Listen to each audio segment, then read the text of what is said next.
Every hack follows the same pattern. First, hackers exploit a human error, like a leaked key or a secret left in code. They gain a foothold and then pivot, moving from one compromised system to the next. Teleport breaks this cycle.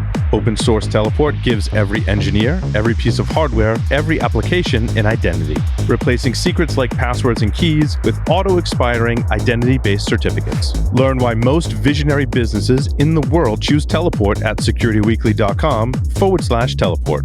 SOC analysts are often overworked and underappreciated. In fact, many consider leaving their jobs or changing careers altogether. Devo is hosting the second annual SOC Analyst Appreciation Day to pay some long overdue kudos to analysts and encourage organizations to improve their job satisfaction and mental well-being. Join Devo and other cybersecurity industry professionals on October 19th for sessions and panels focused on de-stressing, SOC career development, and more. Visit securityweekly.com/Devo to register. Welcome back, everyone, to Paul's Security Weekly. Don't miss any of your favorite Security Weekly content and visit securityweekly.com/subscribe, where you can subscribe to all the shows on our network, have them downloaded to your device each and every week. We've also got a mailing list, Discord server. We're on social media and many streaming platforms. Also, if you want to suggest a guest to the show, visit securityweekly.com/guests. Now, I have to admit, when I heard this story about Optus, I thought it was a new Transformer, but it turns out, oh god, so disappointing. That's a free branding opportunity right there. All right, it's something way on the other side of the world that we don't pay enough attention to, and since we want a world view, we brought in like one of the only Australian people we know other than Joff. No, just kidding. Mr. Casey Ellis was kind enough, founder, and do you still hold CEO title there? Founder, chairman, and CTO of Bugcrowd. Founder, chairman, and CTO of Bugcrowd, Mr. Casey Ellis. I couldn't decide, so we just throw it all in. Not only is he the founder, he's the chairman as well. That's right. Well, Casey, it's always wonderful to see you, and thank you so much for appearing on the show this evening. Thanks for having me on. First, I got how are things at Bugcrowd, man? Like, I gotta ask first, like, how are things going? Yeah, it's busy. Same old. People need hacking. There's been obviously a lot of. I think COVID was interesting for us in terms of just people's perception of risk and how distributed that is. That lends itself really, really well into us being able to talk about our model. Tons of people writing code, pushing new stuff out on the internet. Every time something like that happens, it's easier and there's more opportunity for us to go out there and hack on it for them. Set up a VDP, a bug bounty, a crowdsourced pen test, or even just a regular kind of PTAS pen test, as we've been doing. So. Yeah, it's been good. Just continuing to ramp up and do the things. It's awesome. Now, obviously, I didn't know what Optus was before this breach, and there's like a whole story that's. It sounds like someone got in, decided to be bad, but then decided to be good, and like hilarity ensued. Is kind of my take on it. Is that somewhat accurate? Hilarity, depending on whose glasses you've got on at the time, right? Good point. But yes, essentially, what can be kind of ascertained at this point was that an individual or a group or a couple of individuals, I got theories on that, but we'll get back to that later, discovered IDOR in a thanks guys, it's actually the boxing kangaroo flag, but that's all good. Wow. They discovered an indirect object reference in an API at Optus. Optus is basically, Australia from a telco standpoint, it's essentially almost a duopoly. There's Optus and Telstra is the other one that's kind of large down there. So, in terms of the percentage of the population that they have data for, it's a pretty large chunk of the people that are in Australia. Wait, because there is only go back for a second. Right? Indirect object access. What is indirect objects? So basically, IDOR. For those who don't know what that is, like if you get sent to an invoice to download, for example, and it's like website /001.pdf, if you like increment that 1 and make it a 2, and you can get access to someone else's invoice in that particular example, that's called IDOR. There you go. Now you rock and roll. I always call that different things. So yeah, thanks for that. Yeah. Okay. Got it. Yeah, so it was that kind of issue, and then basically, they exfilled, according to them, 10 million or so records, and decided to monetize it through a ransom. They posted on, I think it was breach forums, and said, "Hey, Optus, like we've got all this stuff. Here's some proof. If you pay us $1 million, we'll delete it and not drop it on the internet. I think, honestly, what they were underestimating, and this is part of why I think it was kind of like rookies or kids doing this, because they had an idea and quickly got over their skis, which if you're a seasoned bad guy, you know how to not do that. Basically, they attracted the attention of the Australian federal government, basically half of the Australian population, and then the other half who got pissed off because they had to listen to the half that got breached. And there was just a whole lot of attention basically on these perpetrators very, very quickly. So everyone in Australia was all bent out of shape about it. Basically, yeah. And pretty much anyone who was outside of Australia too. Like I know people here in the US that are expats that are getting breach notifications off this thing, and there's a lot of them. So, wait. So, does that mean Telstra wasn't, their retention was that long, or that they still had an account with Telstra? Optus, not Telstra. Optus. Just to be super clear on that. I apologize. I think it. No, you're right. As I said, there's only two, so getting them confused is not uncommon. And it's a subsidiary of Singtel, right? Yeah, correct. Yeah, so there's a lot going on in terms of like how what this implies. I think sort of diving into that to work out what's going on, we'll sort of hear more of it as it comes out, because it has become subject of an inquiry. Like we've had the Minister for Cybersecurity basically panning a whole bunch of stuff on national television fairly consistently to try to bring the government into this and sort of elevate it from that level. It triggered a massive shit show. Is really what it comes down to. And the end of that story is the attacker appears to have completely freaked out and gone and issued an apology and said, we've deleted everything. Sorry for the people that we owned or disclosed in the test data set. And the part that was interesting for us was the fact that they called out, if there had been a security.txt, a security intake channel, or even a bug bounty program, we just would have done that. So right, I don't know. I take issue with that. Like, how hard did you work to disclose it properly? Like, just because there isn't a security.txt, I looked. Look. So, if I find a vulnerability somewhere, right? Like they haven't publicized how I should report this, so I'm just going to go ransom them for $1 million. Look, that's a big leap. I'm not listening to that and saying, oh, you know what, they're clearly a good person and they pour them. Right. That's not really my interpretation of that, because I fully agree. Like if you can't find it, then like I don't know, maybe don't do crime. Like just as a starting point. Crime shouldn't be the next. Like we get asked pretty frequently, like, hey, like I found this thing and like I'm not really getting anywhere. Can like you help me? And we help guide people. Yeah. I think collectively between all of us hosts, I mean, Casey, this is like your world and your job, right? But even us, that we don't work for Bug Crowd, but we do this just so it goes to our hearts. Like, make sure people do the right thing.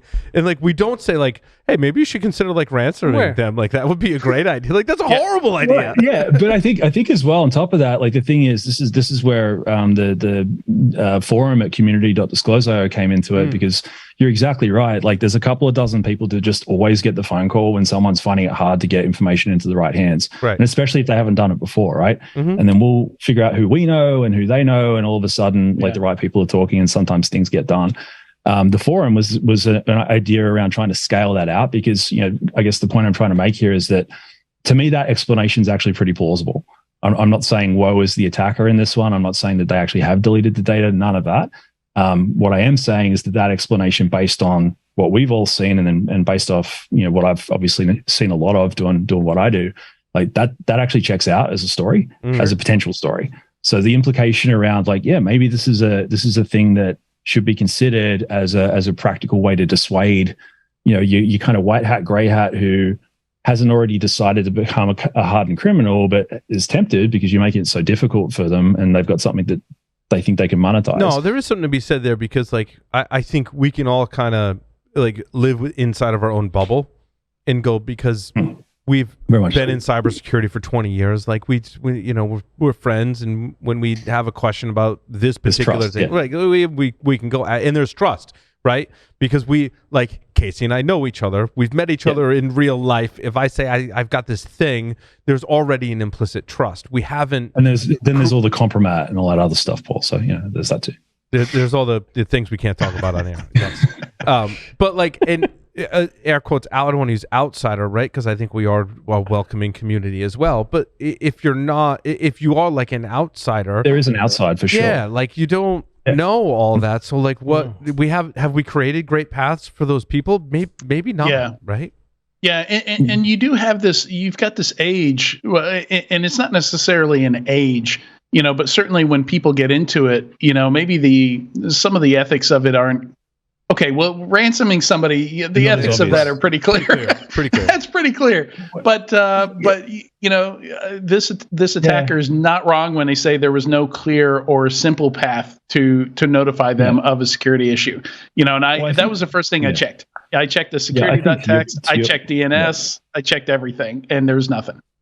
To your point around the ethics not being clear, like it's a difficult hill to try to die on, but this whole idea of like categorizing someone as a black hat or a white hat or a gray hat and that being the first thing that people think about, to me that's kind of the wrong focus in the first place. Like it's important, but they're just bad people and bad people do bad things. Like that completely absolves the things that could be done to reduce friction of getting someone who might be trying to help, who has useful information, getting that information into the right hands so that users are safer, and all that other stuff. Like it's an interesting one because I think even that idea of like where are the clear ethical guidelines for people that are coming into this for the first time that don't have the 7 million years of experience that we've got on this show right now. You know what I mean? Like there's a lot of people coming in that have got the ability to do this stuff very effectively across the internet.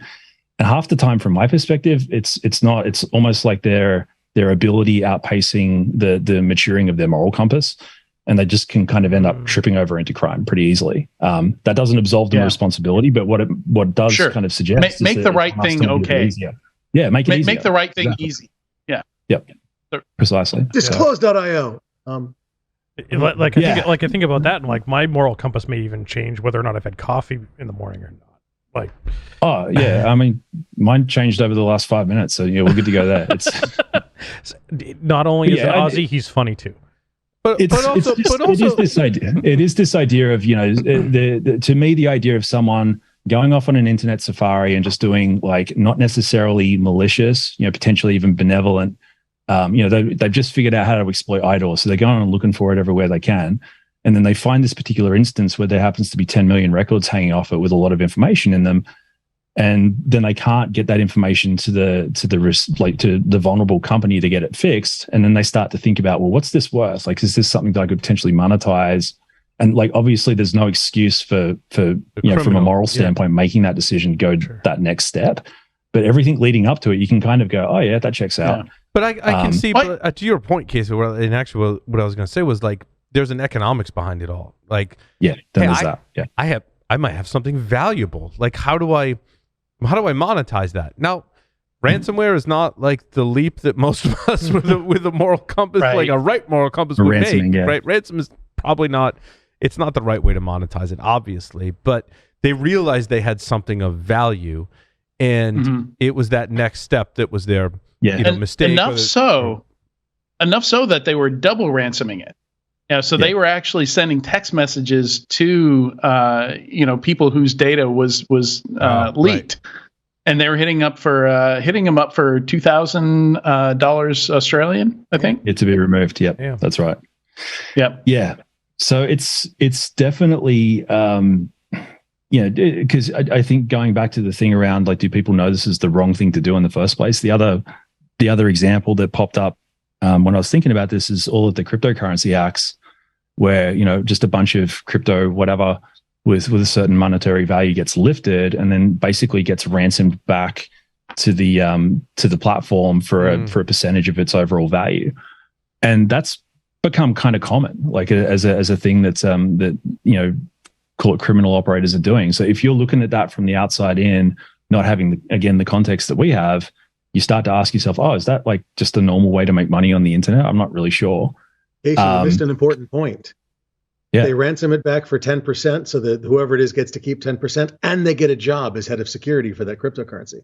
Yeah, economically, it's kind of rational at that point. So this whole this is where for me, I'm very definitely a firm believer and have strong kind of ethical and moral kind of underpinnings to what I do and how I think about the world, right? But I think those are personal, and to rely on them as the basis for your defense and how you expect an adversary to behave on the receiving end, it's not necessarily the best approach.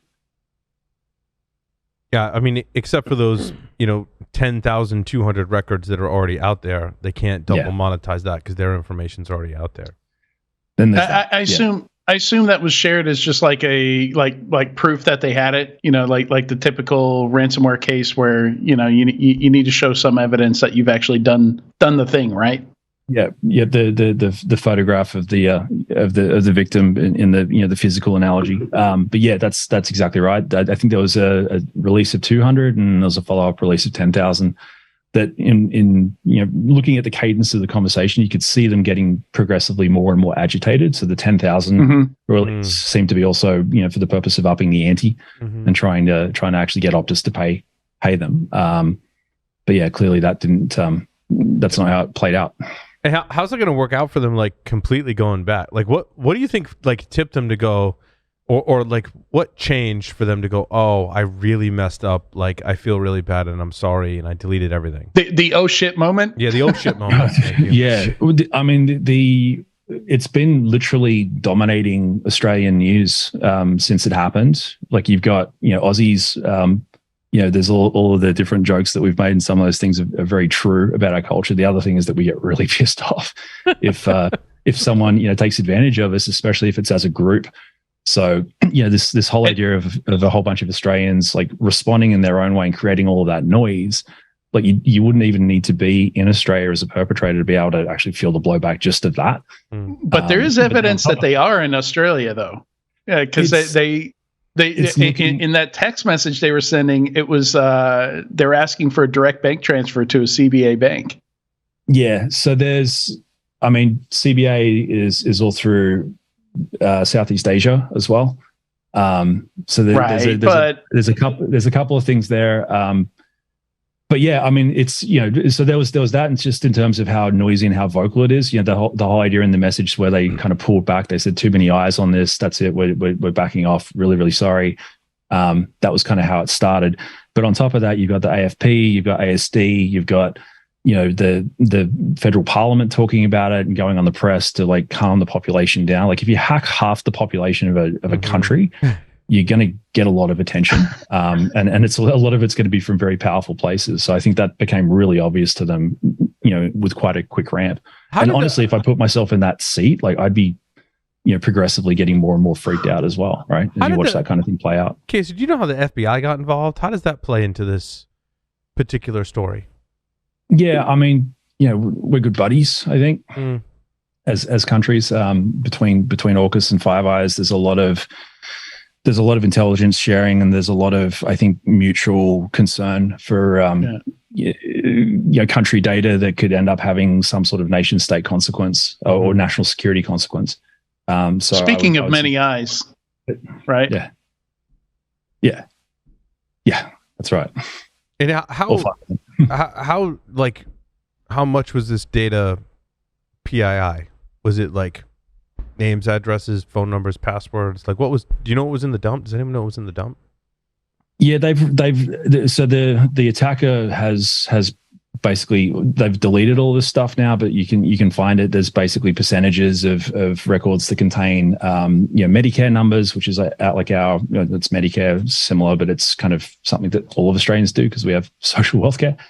Then there's passports, I believe, in there as well, driver's licenses. There's a lot of fairly kind of fundamental and difficult to replace PII, or at least PII that lends itself very quickly to identity theft and fraud and different things like that. So it's a messy breach. There's a lot of why does a telecom other things? Yeah. Why does a telecom provider have that much information about people?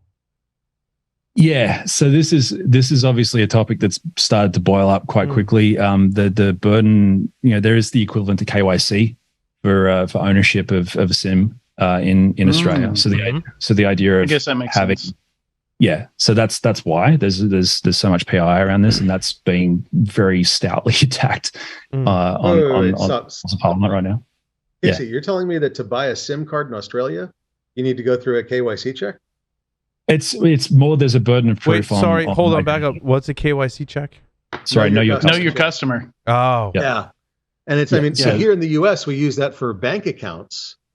It's not precisely KYC that they're actually doing. I use KYC as an analog. So it's basically, there's a burden of proof on, verifying the identity of anyone who has a SIM card or who purchases a phone line in Australia. Yeah, and if you think about that, we do similar types of things in the US with lots of other and I'm going to use utilities like your here we've got OFAC. Right? Prove that you are who you are, because we're effectively extending you some sort of credit by like providing you power that you're going to pay for later. I gotcha. But can I buy a SIM card for cash in Australia with no information? Sorry, I missed that. Oh, can I buy the equivalent of a track phone card or a prepaid SIM card for cash in Australia without going I'll have to get back to you on that one. We've been living in the US for the past 10 years, so my knowledge of how to circumvent this is a little dated. So Josh, when I was there many years ago, and again it was many years ago, I did exactly that in an airport. You feed cash into a machine, you get a SIM card, you can plug it into a phone. And but again, that was 8 or 9 years ago. I wouldn't be surprised. Even if you do that these days, there's a authentication or a identity verification process in the activation of the SIM card. So you might be able to buy it, with cash and do all of that, but to actually use it, have it become, valid on the carrier network, you've still got to go through handing over your, driver's license or your Medicare number. Can we talk about SIM swapping a little bit too? Can we pivot into a couple other stories that are kind of related to this and perhaps some bug bounty stuff too? Because I think while I have Casey here, that'd be a lot of fun. Yeah. If you can hang out, Casey, we've got some other stories But I think it's interesting. Was it Krebs broke the story on the SIM swapper that was abducted and beaten and held for $200,000 ransom? And this SIM swapping stuff is really, and I'm curious how it works in other countries like Australia. So the way I understand it in the US is either someone, and they had a name for it in the article too, works for the cellular carrier. It's basically a mole that can do the SIM swapping on the side, maintains a job at AT&T or Verizon. A plug, thank you. And the plug maintains a job there with the sole purpose of being able to SIM swap. But Darknet Diaries has done a great job of doing some interviews on this and really opened my eyes and many others to how this works. It also works that someone goes in and steals the manager's tablet that can do the SIM swapping. And the carriers have caught on, but they realize they still have about an hour to be able to SIM swap as many numbers as they can. But they break this out into holders.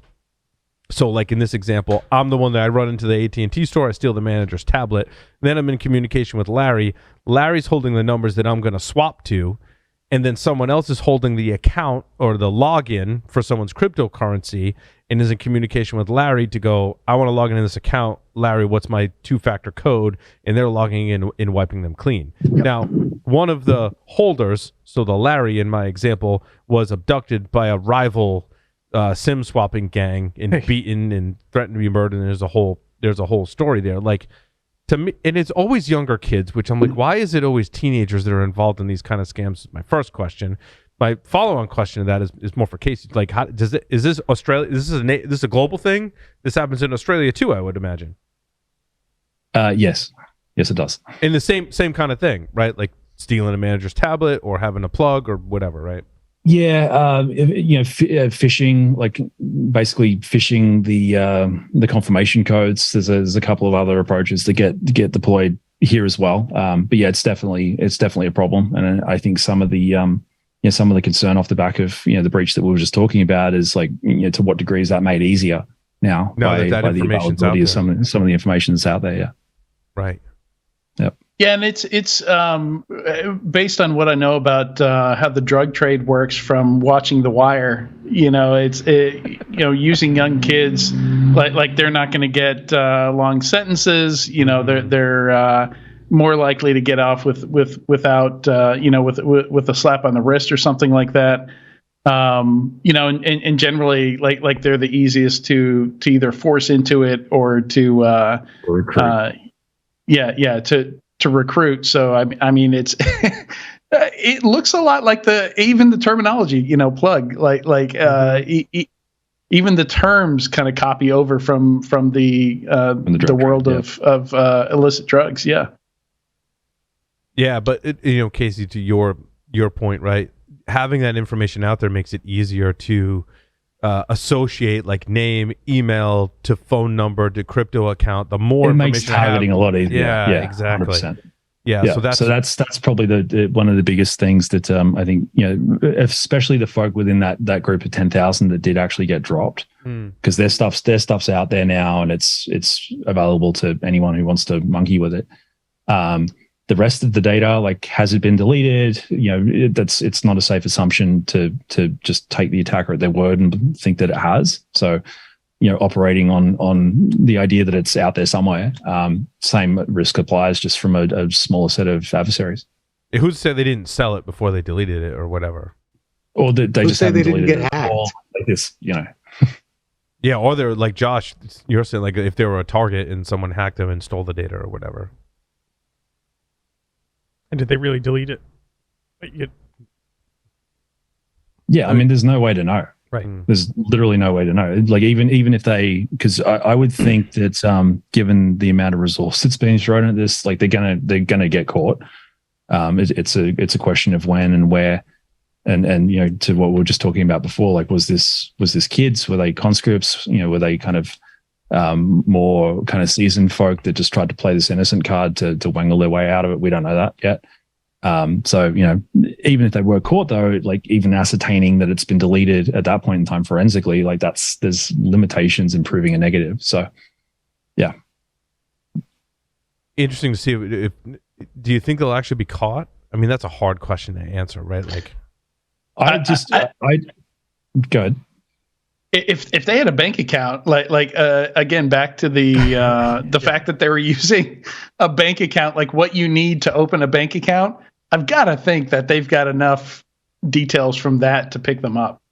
Well, and kind of what you mentioned about the FBI coming in on this, like, there is already cross country and cross border collaboration happening from a law enforcement and probably an IC standpoint. Like, the ASD did put their hand up and say, we're assisting with this down in Australia, which means their brother and sister agencies around the world are probably lending a bit of support. So, like, all of that firepower into a breach this kind of asinine in terms of how it first came together, there's that's going to be difficult for the perpetrators to hide. So we'll see. I was going to say, it's going to make it harder. I'll get clear. It's harder for them to hide. Yeah, they got to get to Russia, like Edward Snowden. Yeah, that's that is one of the stories we have today. It's an interesting segue too into, and I know we're laughing. It's really not I mean, it's right. Different people think of different things of this story, right? Sure. But like the facts of that, Snowden has now been granted citizenship. That's official, right? That's what I read in this article. Yeah, it's citizenship for Edward Snowden into Russia, even though he's been critical of Russia's behavior recently. He still now accepted citizenship there, which I have so many questions that I'll probably never get the answers to. Like, could he be called up for military service in Russia? Is one of the things the article focused on. Mm-hmm. Which, from what I read in this particular article, was that, like, technically he could. I mean, it's Russia, so, like, everything it's all fair. Like, it's Russia, so yes, it's Russia. They make up the rules as they go along. Like, let's be frank. In Soviet Russia, we can script you. Yeah, you are in military now. We can script Americans. So, but, like, there's kind of a little nuances, like, could he be called up, could he not? And there's kind of, he is a citizen now, but he wasn't before. He doesn't have previous military service. Like, he's under 65, which means he could be called up. So, again, we may never know. Has he disclosed secrets to Russia? Is another interesting question. I mean, he says no, but who knows? But what he disclosed is public now anyway, right? I mean, from what we know, to the best of our knowledge, everything he got is public, right? It's on WikiLeaks, essentially. Is it all on WikiLeaks, though? That we'll never know, right? Right. I mean, if people that do know that aren't going to tell us. Yeah. Basically, And back if you did the forensic investigation from the incident as part of the U.S. federal government, you're not going to disclose. Yeah. And Paul, back to your first one, could he be conscripted into the military? Mm-hmm. We put on the tinfoil hat a little bit, and they're saying now that no, if he hasn't had prior military service, no, he wouldn't go to front lines and that type of stuff. And I put the other hat on and I go, he's already been conscripted. Right. As a cyber warrior. Sure, why not? And in that sense, he does have experience in that arena. The question is, but what has he been doing for the last how many years? That was my final question. How is he making a living? Like, how rusty or relevant are his skills? Yeah, I mean, he's relevant as a pariah, I guess. Yeah. I kind of read this as like, hey, guess what? You're stuck here now. Yeah. Go ahead. Try to leave. Yeah, your level of pariah won't own you boxes at Optus. You are now a permanent pawn of Mother Russia. Congratulations. Yeah, I don't think he had a lot of Mother Russia. Right? I don't think he had a lot of options. No. I mean, once he's there, he's kind of like It may have was also, that his first choice? It couldn't have been his first choice. There was a lot of warmer climates. It wasn't. He flew around Ecuador? quite a bit. Yeah, I mean, this may also be just another one of those things where it's like, we got your guy, right, and we're keeping him. No, absolutely it is. Like, the timing is not coincidence. Yeah, agreed. At all. I agree with that. We conscript million people, old men with bad rifles, and we have Snowden. We're not the big guns now. But they are rusty. But they're rusty, yes. I mean, that's where Like there was a picture of these like guys older than me, and I'm the oldest man on the show right now. Okay, because Jeff Mann isn't here, and much older than me, looking at the rifles they've just been given, going, and you can see their minds going, "Oh shit!" Yeah, these rifles are older than me. Is the look on their face, right? And the sad part is, those rifles will still work flawlessly. Yeah. What's that? Those rifles will still work flawlessly. Absolutely will. Some of them will. I've heard stories of some of the conscripts getting very, very rusty, non-stored properly rifles. Mm-hmm. And so it'll be interesting to see. As a matter of fact, I saw some of the earlier conscripts getting issued Mosin Nahants, which are bolt-action rifles, last manufactured in 1936, I think. Probably don't want to clear a building with one of those. It's a detail. It's just a small building. The building with one person in it. Yeah. It's great for that. Right, exactly. Wait, hold on. Wait right there. How do we do? Can we do a bug bounty for BGP, Casey? Is that a thing? That sounds, can we do that? That sounds messy. Yeah. Who would we report it to? Who would back that? Who would? The IETF? I feel like Loft testified and was like, BGP is bad, and like here we are, how many years later, and now that same BGP is still basically bad? like this same vulnerability they talked about. Yeah. Amazon lost control of an ASN, lost control of some routes to a Class C, I should say, for 3 hours, and they used that, to steal $235,000 of cryptocurrency. Like, that's how quickly things escalated. Yeah. Yeah, I'm not sure that running a bug bounty on proving the fact that BGP is broken would necessarily prove a new point to anyone. I think being able to find solutions around it and try to figure out anything that's specific that's making it more exploitable, that could be fun. But yeah, it's not necessarily a vulnerability that that'd get duplicate. Put it that way. Well, also like 3 hours in remediation time. That's still actually not that bad. Like you can't be like, like they waited way too long. Like 3 hours is like really good. But to Casey's point, it would be just the same bug marked as duplicate, marked as duplicate, just ad nauseum, right? Like it's finding a workable solution to this. That's the big problem. Not enough eyes on the bugs necessarily. One big bug, not being able to validate and trust wait a minute. That would apply to so many vulnerabilities. That's very much a duplicate. Like you're getting into the Turing test at that point. Yeah. So, yeah. And it's interesting because Amazon started working on something immediately after the last time this happened, to the point to where it sounded like, okay, they're working on a solution, but then they're like, no, this isn't a solution at all. like this is not going to solve the problem at all. So, I don't know. We'd need a BGP expert. I have no idea how this gets solved. I think it's happened over and over and over. Don't use BGP. I don't know. Too late. Well, I don't think that's an option anymore, Larry. No, I don't think there's an alternative. There probably is an alternative, but how do you implement an alternative at this point? Is there? The internet has grown so much so quickly. That's just how the internet works, is BGP. Pretty much, right? I don't think there is an alternative. Not that I've heard. I mean, you look at the closest analog to that rollout wise. It's probably like, how do we make DNS more secure? DNSSEC. And then you look at the adoption of that. Right. It's DNS. It's DNS plus something. We're not getting rid of DNS, right? Yeah. And even then, like the inertia of adoption, while the existing thing still works well enough most of the time, it's definitely a lot of work to turn around a boat that's that heavy and moving that quickly. So what we need is what you're saying is we need BGP sec. Yeah, that's. I mean, the authentication, or just different routines around being able to actually validate, broadcasts like route changes, all those different things. Because it is frightening when you look into how BGP attacks work. It's like, really, like the internet works with this, and it's funny you say that, Casey. So working. I loved this quote from the article, and I think this was Dan Gooden at Ars Technica, who, should have the award for like best coverage in cybersecurity, in my opinion.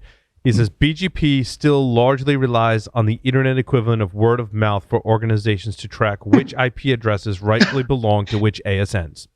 I couldn't have put it better myself. Like, that's the crux of the issue. Yeah. Yeah, well, and there is this idea that I'd sort of throw around sometimes with the right audience that, like, the internet is by and large held together by this concept of mutually assured destruction. Right? Yeah, no, agreed. because if everyone decided to go ape on BGP at the same time, like the internet just a whole bunch of stuff would go down, and the thing is that we'd all be affected by that. So it's a weird. I think there's this weird kind of.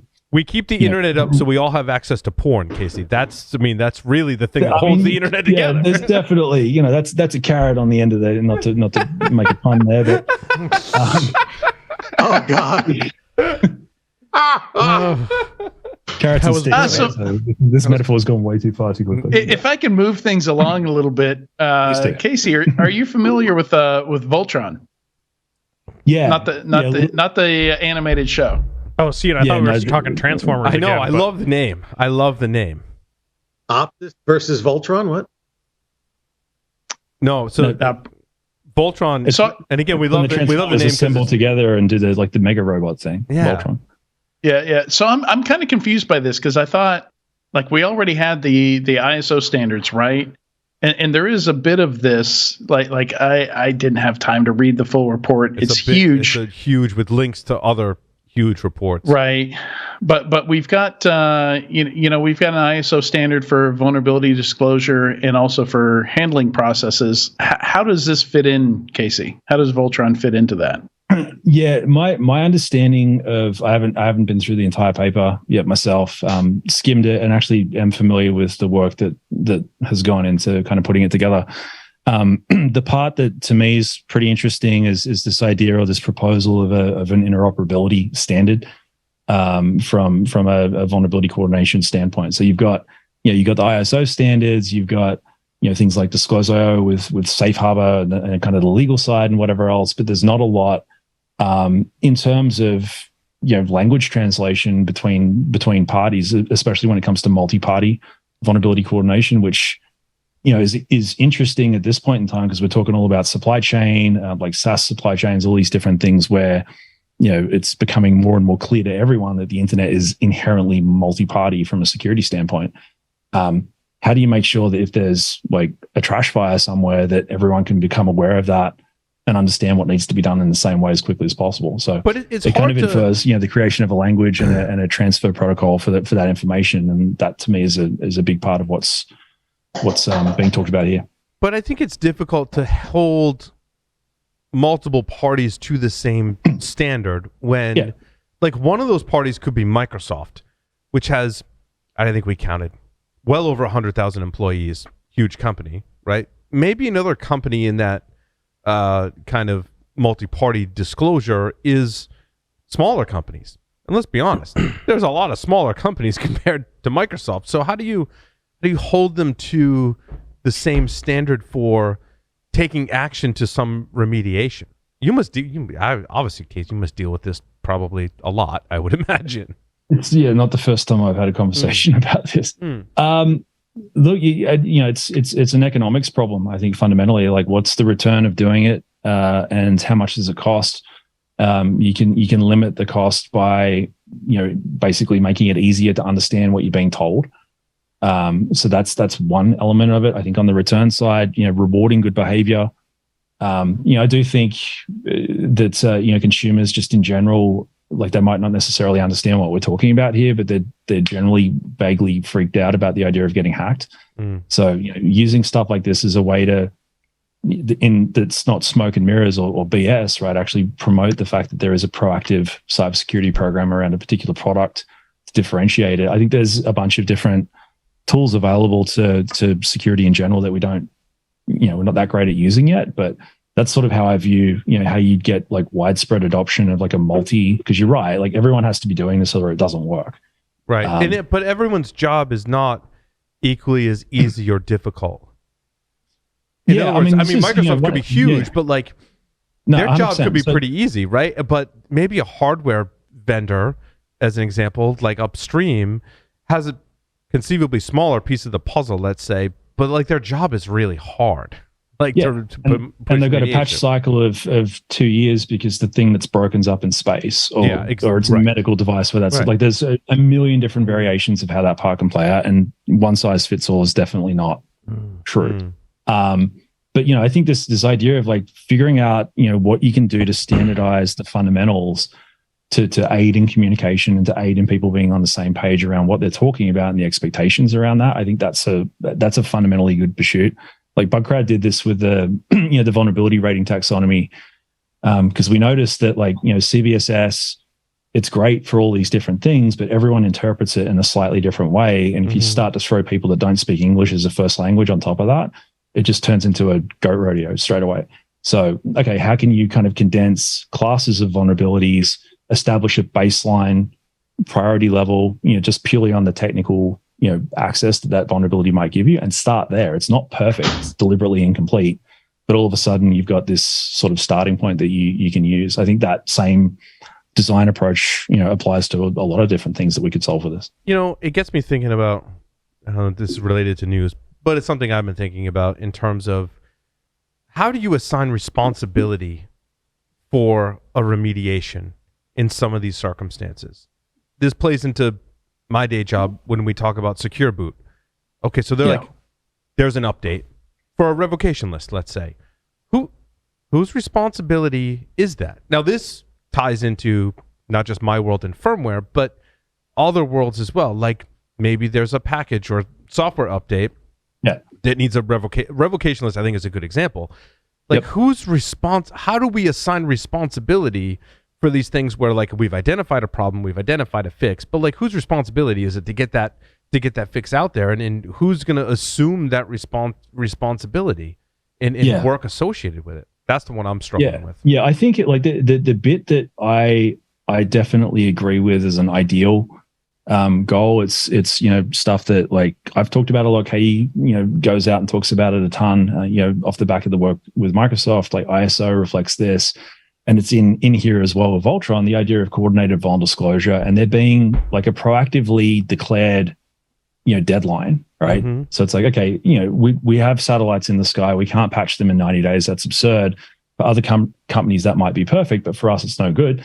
So here's our window. If you don't hear back from us within, like, we're as the vendor making ourselves accountable to have this thing addressed or mitigated within this period of time. That's really what a CVD deadline actually does. And at that point, what the company's doing is it's making itself accountable to the public and to the discoverer of the vulnerability, which is why not everyone does it yet, right? Like that's making the mental leap to the point where you're actually feeling like that's a good idea. But I think the standard has to enforce responsibility to all parties involved. And like I feel like there's some loopholes in that where I think an example might help your question. If you can give like an example, Casey, I think what he's talking about is like where you've got kind of like a shared responsibility, like the company that sells you the product doesn't necessarily own everything that's within the product. The BIOS is manufactured by company X. The company you actually have the business relationship that you buy the product from is company Y. And they're both pointing fingers at each other like no, I'm not going to fix it. They have to fix it, and vice versa. Like when you find a vulnerability in a bootloader and we have to revoke the certificate for that bootloader in secure boot, whose responsibility is it to push out the update to the revocation list? Is it Microsoft? Is it Apple? Is it Linux? Is it your hardware manufacturer like Lenovo or HP? Because they can also do a BIOS update as well. Is it Microsoft's responsibility for their customers? And in Linux world, like is it my OS? Is it my distribution? Is it like I think Log4j kind of elucidated the fact that the accurate answer to this question is a giant stack of turtles is responsible for this. is oftentimes the answer to that question. All right, moving on. Now that we got but Log4j is another great example, right? You look at what the reaction to that was. It was policy creation. So this whole idea of okay, there needs to be SBOM. Like SBOM doesn't solve everything, but the whole idea of like who the hell is responsible for this? Just being able to answer the question, what's in it in the first place, that was I think in part a reaction to the question that you just asked, and Log4j kind of revealing the fact that we actually don't know how to answer that. Log4j is a great but it's a great example because is it the package maintainer, is it the language maintainer, is it the operating system maintainer, is it the software vendor that included it? The answer is yes. I think all of them, right? The answer is yes. I think it's the buyer that needs to push back. So the lever's wherever money's changing hands, right? So somebody buying a product needs to say, hey, somebody needs to have liability for this scenario when this happens. So it's either insurance or it's a buyer. Somebody saying, hey, like somebody needs to, like the liability needs to be clear here. And I want to transition to other standards as well, because I think this is a great discussion. What's behind the different names for hacker groups? Because I think we've had this discussion when we talked about names for viruses and then names for malware, but now we're naming threat actor groups, and everyone names it differently. And I thought this was really cool when they kind of dug in and asked various large vendors how they name them. So Microsoft picks names from the periodic table. CrowdStrike gives Chinese state groups a name with panda. Russian state groups get a bear name. Iranian groups have kitten names, and North Korean groups are Kolima. Broadcom Symantec uses names of insects. Palo Alto Networks names group after constellations. Not gonna lie, if I had to pick, I kind of like CrowdStrike's thing, although you might deem that like not politically correct, and you'd probably be right. But I think the way CrowdStrike does it is kind of hilarious in a way.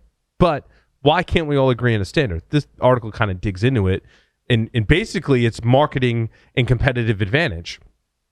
If CrowdStrike, for example, gets the most popular name, they get the best marketing around it. I'm like, well, that's that's interesting, and I get it in a capitalist environment, but also, like, can't we just agree on a name? Like, this isn't about marketing and we need a name to be more effective in not being confused as to which threat actor group I'm going up against, because if it wasn't about a name, if it wasn't about the capitalist thing, who'd be paying the person who names the thing? Like they're naming it because they're getting paid to find it. They're getting paid to find it and name it, right? Yeah. No, it's like I'm agreeing with the problem, but I think that's sort of part of the answer. It's like, it is marketing. Like these organizations do need to differentiate. They do need to attract attention to their solution, and this is a part of how they do that. The fact that there's conflict created or confusion created by that's not ideal, but it's not unique to this particular problem that we're talking about. It's been a problem that's plagued us since the beginning of the first viruses, 100%. right? Everyone called it something different. Probably now that I think about it, more for marketing, like we're saying. Plagued us? Is it really that onerous an issue? Like we still have. What's a pen test, Adrian? Stop! Nailed Stop, it, Casey. Nailed Sorry. it. Nailed it. Can you define these terms? What's All right. Ask So 30 people, what a get 30 Cozy answers. Bear, Noblium, and APT29 have in common? Yes, They're the same. They're the same. They're all the same. They're just three different Nailed names for it. the same thread, right? Maybe we just need a matrix, a chart. I mean, we had to have those charts back in the day when it was viruses. Like I tell the story about some of my forays into computer security with Nachi and Welchia, and there was another name for it that ended in .32 because there were three different antivirus vendors that called it something different. Like Love Sand and whatever. Yeah, that was. Yep. Yeah. Now, well, but some of the argument, which may have some validity, is that each company naming it something different has some unique perspective on it. It has some unique intelligence about it as well. Which is that's valid. That's valid. Yep. Symantec uses names of insects. Yes, I didn't know that. Apparently, their research isn't hitting my inbox. Not that that's an invitation. Like I don't need more stuff hitting my inbox. Can I jump back real quick and ask Casey a question about the last item here? So Casey, I'm still seeing people use the term responsible disclosure. And clearly in Voltron, all throughout that paper, they're using the term coordinated disclosure. And I know the baggage behind responsible versus coordinated, but with the crowd, how much of that is a trigger for people? How much does that irritate people hearing one versus the other?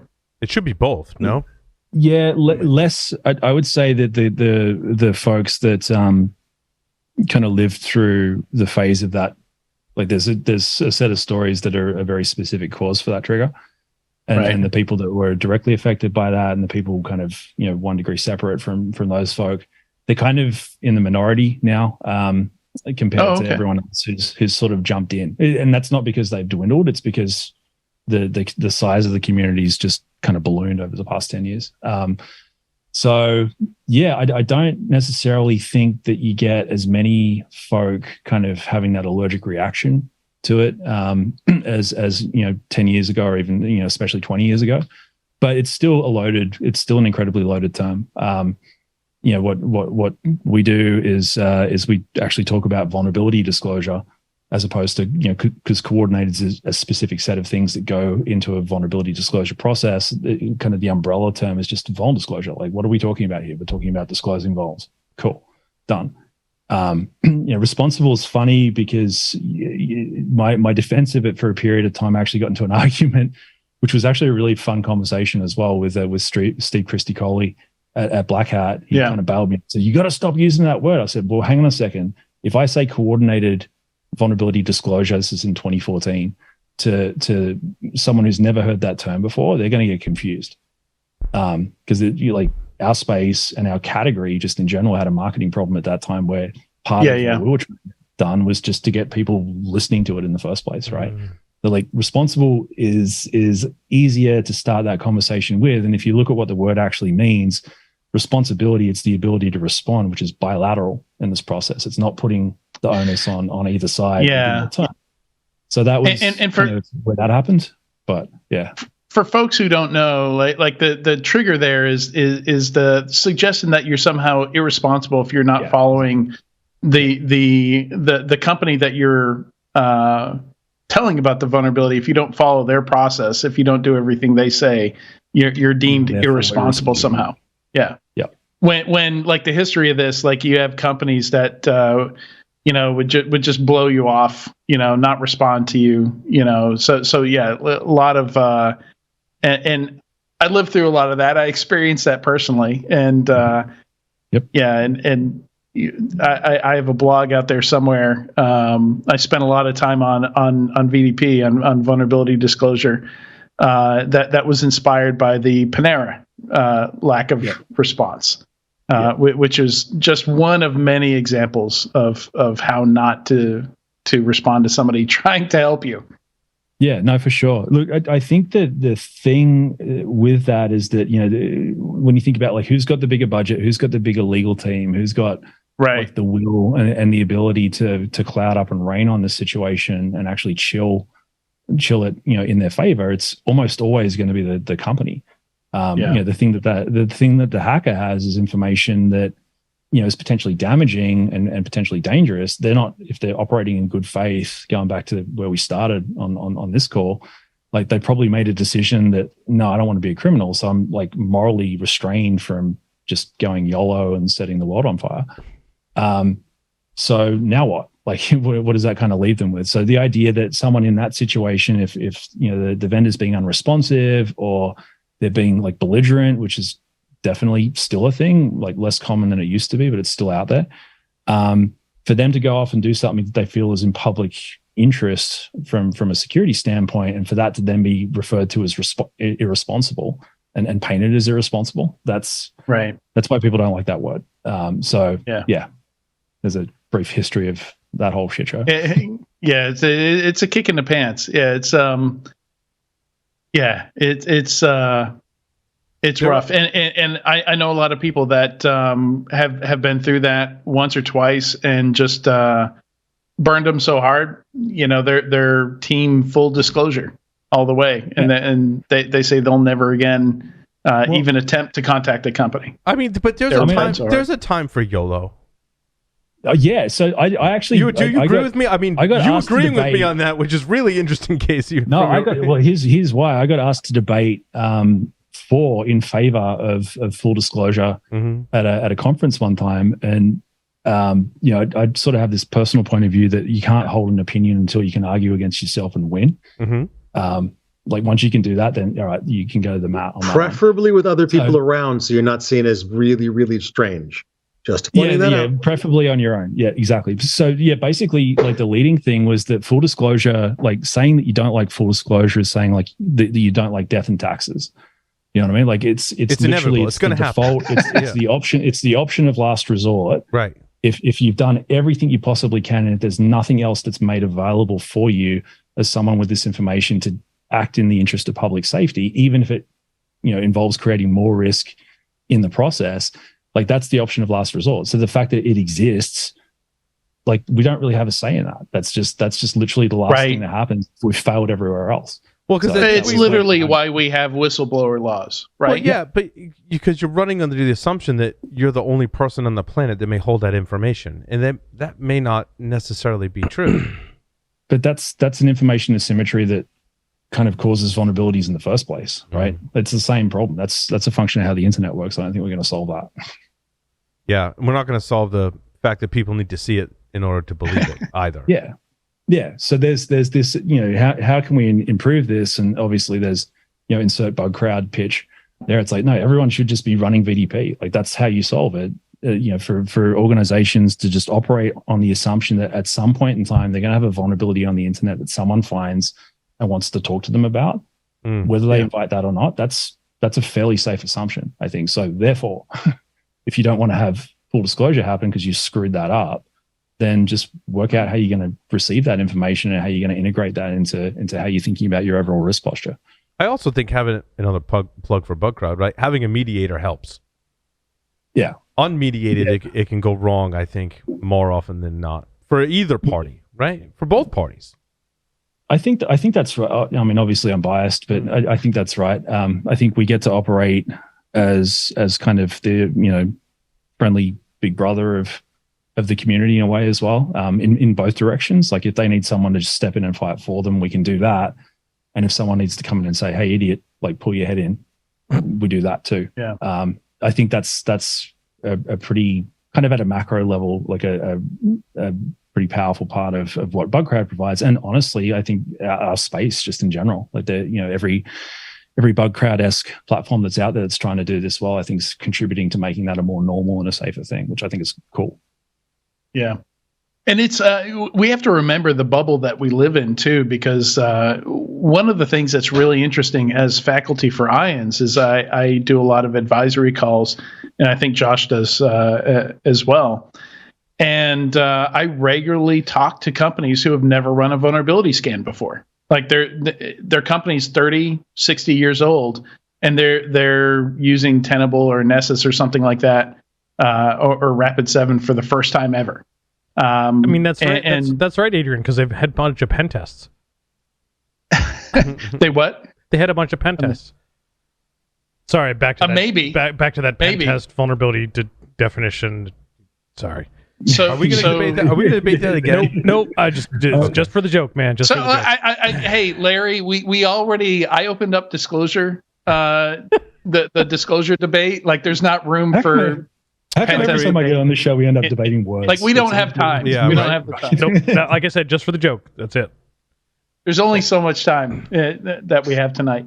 But yeah, another one of the calls I have is I explain how bug bounty works and vulnerability disclosure works to companies who have never heard, or maybe they've heard the term bug bounty, and that's it. So I'm trying to explain to them the economics of it, and the thing that takes the longest is the perspective of the researcher that finds the bug, and again the different personalities you have. Like, you have some people looking to make a quick buck. The vast majority, I think, just want to see it fixed. And then people who do this professionally. And trying to go through that, and all that's alien to them, and there's still a huge amount of companies out there that have never had this explained to them. And we have to remember that we kind of live in this bubble where some people have never heard the term vulnerability disclosure before. Yeah, no, 100%. I mean, I've been asked, going back to the Optus thing, I've had a bunch of different people from all sorts of places come to me and say, what? Like, how on earth could they not have a bug bounty program? And I think the assumption is that I'm going to agree. Yeah, totally. Like, isn't that crazy? Yeah, those idiots. My response is like, there's how many million organizations out there on the internet? There's probably 5,000 or 6,000 that we're aware of that run some sort of public bug bounty program, and probably another 20 or 30,000 that have like an easily discoverable vulnerability disclosure program. There's a lot left over from that. Like, 99%, right? 99% are left over. I want to talk about like open source projects too, and how do they deal? Because it's not in the examples we're talking about, right? Like, there's a company that's a for-profit company that has a bug bounty program, right? So there's like monetary bug bounties that can be paid out. When we shift to open source, and we look at, like, this week we had. This one was kind of interesting, actually, because 350,000 open source projects in Python were at risk because of a tar file vulnerability that turns out was originally discovered in 2007, but wasn't really fixed. How do we incentivize folks to? I mean, thankfully, someone found this and reported it, and it gets fixed. How do we incentivize that? And a better question is, how do we actually fix this problem as well, so that the code that we're using from open source, that we all use from open source in some way, gets secured in some manner? That's actually, it's kind of back to the whole, like, we don't need anyone to tell us the BGP is broken problem. But for a different reason on the back end, the challenge to that is that, you've got decent chunks of the internet that kind of ride on the volunteer effort of 1.5 people and a cat in Wisconsin. Or whatever. Like, they're powering like literally a third of the internet. Like, that's a real thing that happens. So they probably know they've got bugs. They don't need a million people from outside coming in saying, oh my God, here's all the things that are broken. Like, stop everything that you're doing, get your entire team of software engineers and fix all of these things. Otherwise the internet's going to catch fire. Like, that just doesn't work. So because your entire team is 1.5 people. And a cat. Well, then they've got to wake the cat up. Like, it's a whole thing. So, and have you ever woken a cat up? Like, no, don't. Not ask them to write code. I mean, wait a minute. There's also all the people that don't want to know that want to bury their heads in the bloody sand. Well, and this is the balancing act. So this idea of but it is super broken, and there's a lot of dragons in there that need to be found. Like, I don't know. It's one of those ones where, from my perspective, this dude is weird. looking at the vulnerabilities that are most impactful and most important, but then probably as a priority, figuring out better ways to actually assist maintainers with fixing this stuff and making sure that that's not just blowing them out in the process. You can't just open source vulnerability fixing, because at some point someone's got to read through all that shit and figure out whether to merge it or not. Like there's a whole bunch of economics downstream in this that just haven't really been factored into that idea. And there's only so many human beings that understand the code well enough to find the vulnerabilities, and then there's only so many humans that understand how to properly implement the fix. Sometimes those are the same people and they do help, but other times, I mean, this stuff is so complex, especially when we talk about C code in open source, and you start getting into BIOS and drivers and kernels and all that stuff. I mean, it's not. So the many eyes assumption is dead, right? Many eyes assumption of source. I think open source is more secure because I think it's been dead for a long time. Well, I think it depends on. I mean, this even had a CVE in 2007. Right. How did this happen? My adaptation of Linus's law is with many eyes and the right incentive, all bugs become shallow. Because you think about the bugs that do incentives get fixed, and this is not a bug bounty pitch, right? This is actually this is how open source software works. Because if you got a feature or a functionality issue that's blocking the availability of a thing that a library is expected to do, it'll get found and it'll get fixed pretty quickly, right? Because that's the incentive. The incentive of the user is for it to work. They're not necessarily incentivized to go in there and look for all the things that's not meant to do. The incentive is they don't want a million bug issues filed on their GitHub repository. Well, that's the maintainer's incentive, absolutely. But for the eyes, right? Like they're looking for the thing that's most important to them, and if they're just a typical user, it's going to be the usefulness of the tool, not necessarily how secure it is. Right. Well, availability. A lot of it just comes down to availability. Like if it breaks and doesn't work, that's squeaky wheel. It gets fixed, but the harder thing is when the security fix slows it down by 75%, like Spectre meltdown type fixes too. Yeah, and the patches don't actually fix the problem. That too. Yeah. Turtles. Also, I mean, turtles. Some of these esoteric things, like my story number 24. So, did you talk to 24 stories? Yeah. Did you talk to the folks at Binarly? They're doing some awesome research. It is part of my challenge in my day job. Quite frankly, like I'll just throw this out there. When we have these kind of issues in UEFI, like there's only so many people in the world that understand UEFI and how to actually implement it. Right, and are allowed to talk about that, and allowed to talk about it, and when they do talk about it, and none of them were the ones that developed it, but also describing like I've got this is on me, like understanding what an SMM vulnerability and DXE driver vulnerabilities are is like a whole conversation in of itself. One which I'm still getting there, and I apologize, and I will get there, and we need to unpack this. The problem is. Yeah. DXE is 2,500 pages of the UEFI specification. So like when... Hey, Paul. Yeah. Hey, Paul. Hey, Adrian. How many eyes would you say are there on this issue? Would you say somewhere around 5? Yeah, probably. Probably. Like how many... They're all bleeding from reading that spec. How many researchers... I'd suggest there's at least 9. Yeah, that's probably a more accurate number because I know how many researchers are in like both companies, basically. And the only reason there's 9 is because one of the guys or one of the folks poked one of them out after looking at this. Yeah, I know the joke you're trying to make. But like the impact to me is greatly concerning. Like the impact for me goes to like one of my other stories about IoT ransomware, right? Like when we get to a point where you're bricking a system. That I love this, and I've seen this in many articles. Air quotes permanently disable the system because there's a lot of meaning behind air quotes. Like the air quotes permanently is probably like a whole 1-hour segment of technical explanation of like why that's air quotes permanently disable a system. And I think that's the difference between like a spy controller versus not a spy controller, and yeah, you can like rebuild some of this stuff, but if you don't do it in the right way, you can end up with still have a brick at the end of the day.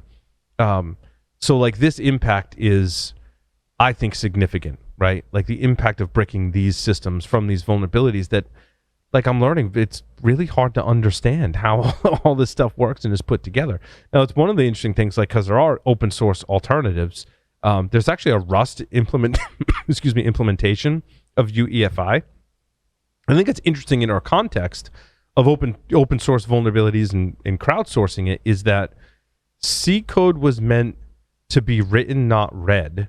And I think Rust may actually address that issue.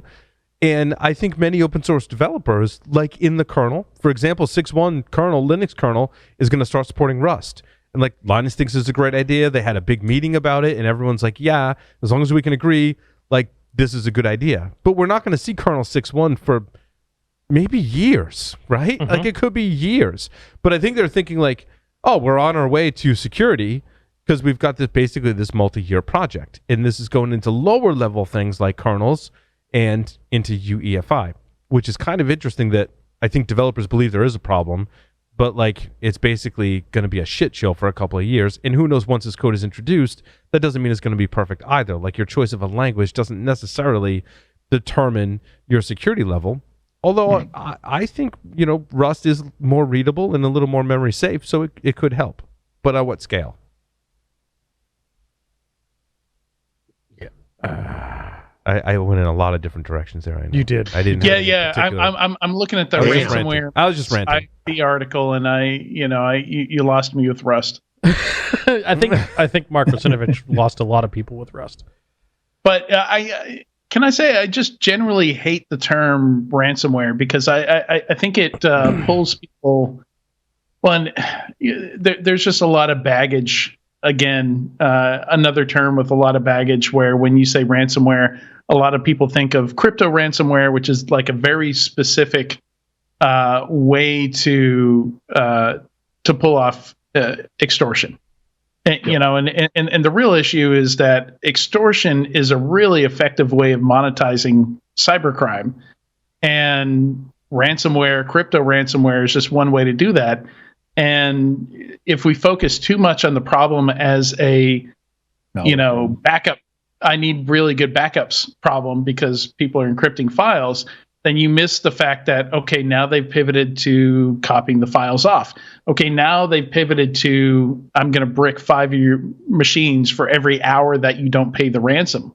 There's so many different ways to leverage extortion to get a payment that we shouldn't be focused on the actual method, the actual leverage. It's a business model pivot, and because this is a soapbox I get on a lot, Adrian, because I completely agree. And like the thing that to me, just restricting it to extortion kind of malware misses is the fact that for the bad guys, they've now figured out, they've spent all this time trying to get access to assets that they can take off and directly monetize, like credit card data, PII, things that they can just take and either on sell immediately or use to extract cash from. And as a result, those things are fairly locked down. This allows them to monetize like everything else. Yeah. Right. Anything they want, really. It's like, okay, if there's value in me changing the access model or changing where this data goes, if there's like negative value to that, to the owner of that asset, then I can find a way to monetize that, and that means I don't have to spend all my time trying to break into a bank.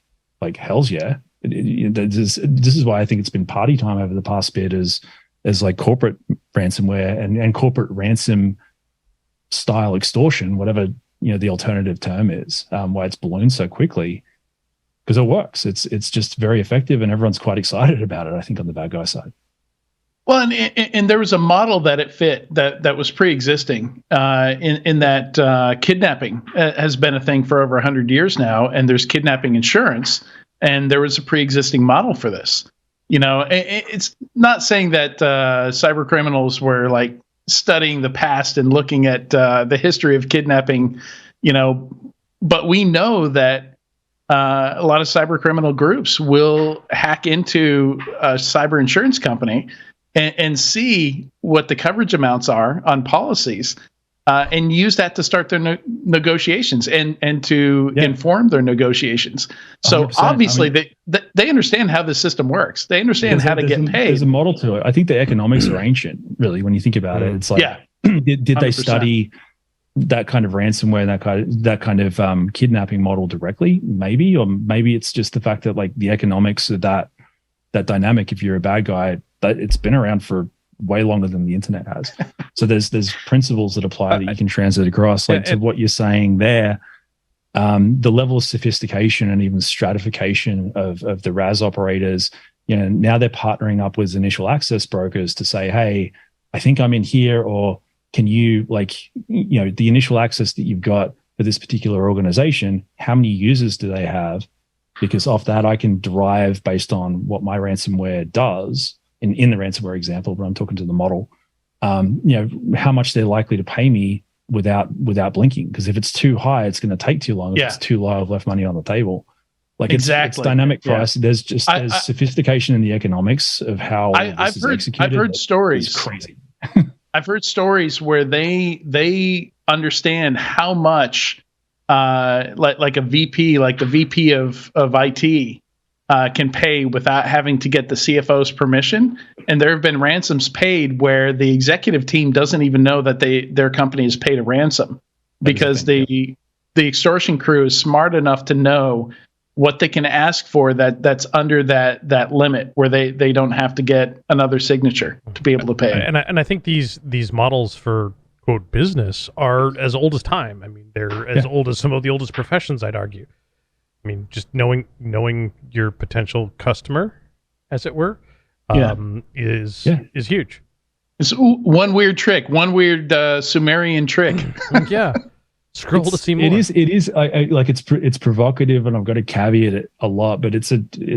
I've done it a couple of times on this show. But the idea of just applying the same thinking that I would as I do as an entrepreneur doing the bug crowd thing, just without respect for the law, basically, and respect for causing harm. Because literally everything apart from some of those things that kick in once you cross those lines are the same. It's the same principles. It's supply and demand. It's risk versus benefit. It's risk versus reward. All of those kind of fundamental kind of economic principles that drive legit commerce. You can basically use the same rules as a bad guy, and it'll usually end up checking out. I think I think for a lot of people that's a bizarre concept, because it's seen as this different thing that happens. But at the end of the day, they're just business people. But I think this ties into the role of the CISO today, in some of the conversations we've been having about would you take a job as a CISO? Because what level of responsibility do you have given the recent Uber breach? And there was specific events that happened in the Uber breach that made CISOs potentially more liable. And there's a thing of am I going to get into a legal situation where I'm going to be held criminally liable for something in my role as a CISO, where now I'm going to have to pay to fight my own legal battle? So what do you do now as a CISO? How do you, the article that I referenced, I forget which story it was, but my story number 7, negotiating golden parachute clause in a CISO contract, that's part of it. But now if you're going to take on a CISO role, you got to have the conversation of hold on, if we're going to have a breach, how liable am I going to be held? And are we going to pay the ransom, or are we not going to pay the ransom? And how am I going to be involved in that? How much or little am I going to be involved in that decision, such that is there a chance I could be held liable for something which I may have to pay out of pocket? There's a lot of CISOs now. Most of the CISOs I know have personal insurance protecting them from some of those scenarios. Yeah. So one of the ways you deal with that, is personal insurance as a CISO. Yeah. Interesting. Yeah, I mean, I think the insurance industry around this has definitely gotten some good business since the whole thing happened with Joe and the lawsuit and kind of the escalation of that. I mean, the jury's actually out for deliberation as of today. So, that's in the Uber breach case. Oh wow! You know what melted my mind about that was that Joe is a lawyer. Joe Sullivan is a lawyer. That's his profession. That's his background. He actually joined Facebook as general counsel, and his first CISO gig was a lateral move at Facebook from general counsel to CISO. Huh. And the group that is prosecuting him right now was the group he helped found as a public prosecutor for the state of California. But what is the actual thing that Joe Sullivan's being charged with? Someone described it to me, I forgot. Yeah, it's one of the classic things like wire, like wiring money. Wiring money, like interstate wire fraud or something ridiculous. Wiring money interstate to pay a ransom? Was that they were trying to pay the attackers off to keep quiet? I'd have to look it up. Someone explained it to me briefly, and I forgot the details. Yeah, no, it's definitely it's leveraging one of the old laws, one of the like mail fraud or something like that. I gotcha. Yeah, failing to report a felony to authorities. That's what it is. Yeah. Oh, is it? Okay. Yeah, obstruction and failing to report, because as a lawyer, he's an officer of the court. Mm-hmm. And effectively, the idea is sort of a mandated reporter if there's a felony that went on. And so, who thinks there's any chance that he made that payment without general counsel signing off on it? I think that's the big question. I don't know if we're ever going to get the answer to that, but that's the big question to me. That's interesting. He's a lawyer. If he didn't go to general counsel, man, he's got some serious issues. He was general counsel, and so that's the thing. So he should have gone to the general counsel, because he probably helped pick them out when he got promoted to CISO or lateral to CISO. He probably helped pick out general counsel. But he was at Uber. Yeah. Mm-hmm. Yeah, but isn't that sort of a lateral? If I'm at Uber and I've got a CISO who is a lawyer and was previously general counsel, I'd probably, rope them into a lot of those meetings. But yeah, there's a lot. I haven't read a lot of the details in this case. But yeah, it's going to make an interesting book if somebody's closely covering this. But I kind of wonder if it's going to have a chilling effect on, like how many people are going to want to be CISOs when the stakes are getting this high. Agreed. That was my point. It's definitely causing a lot of people to ask that question. Mm. Yeah, now you've got the SEC adding that cybersecurity must be on the board, and there's now liability. And right. Never mind. Well, it's crazy. No, the SEC isn't saying they must be on the board. The SEC is saying you have to be transparent about how much cybersecurity knowledge and experience you have on the board, which fundamentally might be the same. No, they're not requiring anything. They're just saying, well, and it's not even accepted yet. Like this is a proposal, but they're saying you have to be transparent about how much cybersecurity knowledge is on you, how savvy your board is in terms of cybersecurity. Let's talk about another kind of ties to legal thing. A $35 million fine was enacted on Morgan Stanley after unencrypted, unwiped hard drives were sold at auction. This one was funny. Kind of interesting, right? Like, so everyone gets the gist just from the headline. Like, you get the not gist. haha funny. You don't almost need to read the article to know what happened, right? Like, basically, they hired a contractor, said get rid of all this old equipment. That contractor was supposed to contract a contractor that was supposed to wipe all the drives. Say contractor. I think the article says moving company. Moving company, which Jesus. Contractor moving, which is a contractor. Okay, moving company was supposed to. Do they know how to dispose of data from hard drives? I don't think so.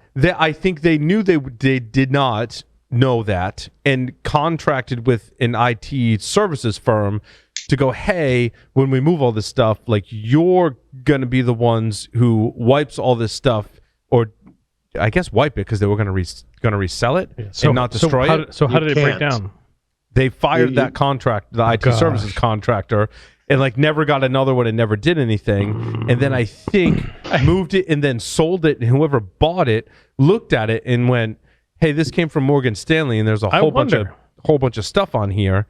And then someone caught wind of that, and then ultimately Morgan Stanley paid a $35 million fine. My guess is it was cheaper to wipe that stuff correctly than it would be to pay the $35 million fine. Although I'm not quite sure, but you can hear my voice. I'm not quite sure. So typically with financial institutions, they use an NAID, North American Information Destruction Certified Firm. There's actually a certification for that. The drives, especially from financial institutions, the drives get shredded on video with the serial. So like you literally hold up a drive to the video, so you can see the serial number. Yep. And then you drop it in the damn shredder. And it's videoed all the way through to out the bottom, right? Yeah, no, this was a whole storage area network that was just bought and resold. And by the way, all of those should be encrypted while full disk encryption. It's not just for TV, folks. Yeah, they were not full disk encrypted, according to the article.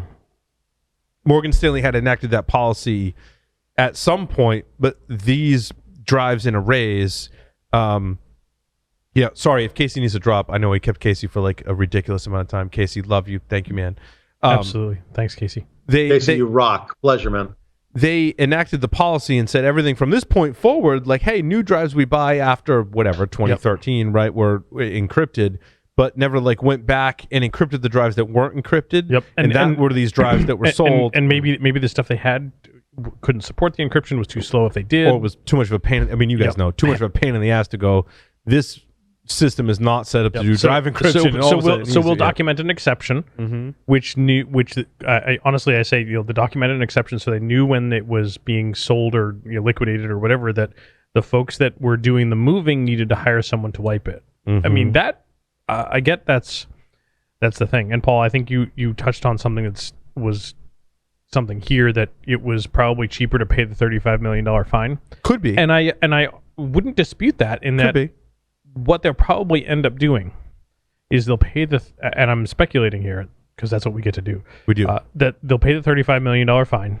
They'll take the hit on the nose, and then they'll go sue the moving company. Yeah, who failed to deliver on their contract in excess of $35 million. So they'll get all their money back.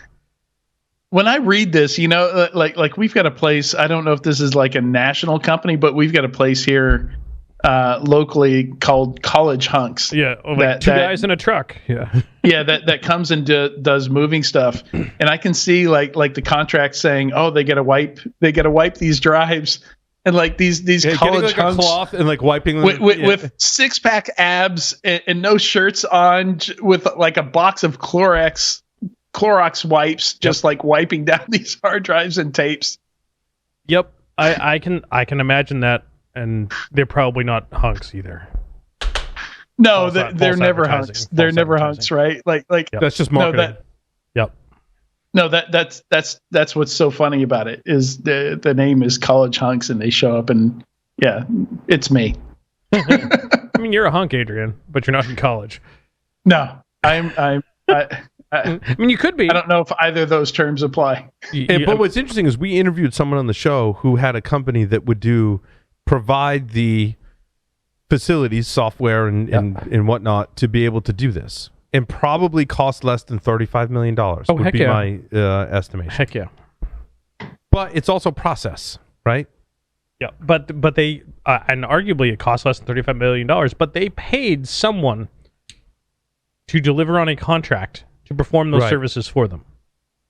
Yeah, so you're right. There's more legal. And they didn't deliver that service, so now they can sue for breach of contract.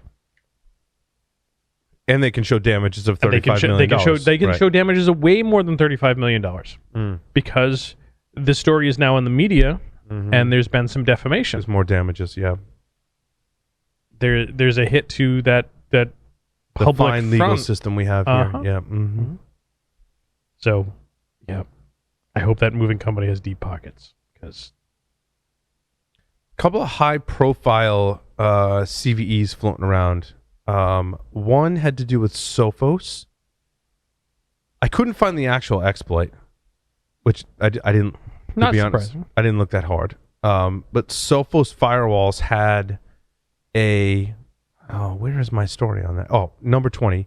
Number 20. It sounded like it was pretty trivial to exploit. Like everything I read about this, like, didn't lead me to the actual exploit easily. But it's a code injection vulnerability in the user portal and web admin components of Sophos firewalls that could be abused by remote attackers to execute arbitrary code on vulnerable versions. And reading the article, like, seemed pretty trivial. Authenticated or unauthenticated?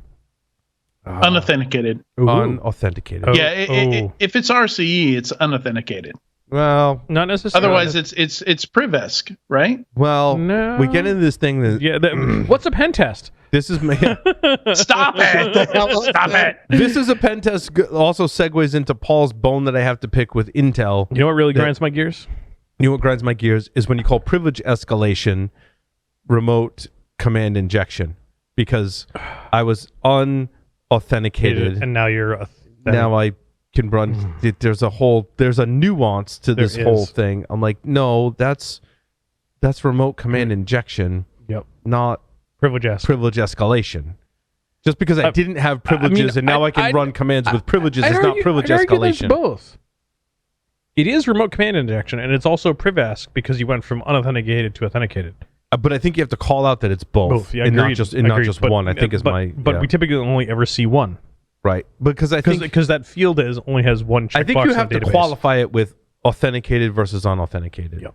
Right. Unauthenticated remote code execution. Mm-hmm. Okay. And that doesn't always happen. Speaking of authenticated, can I grab another ice cube? Yeah. Thanks.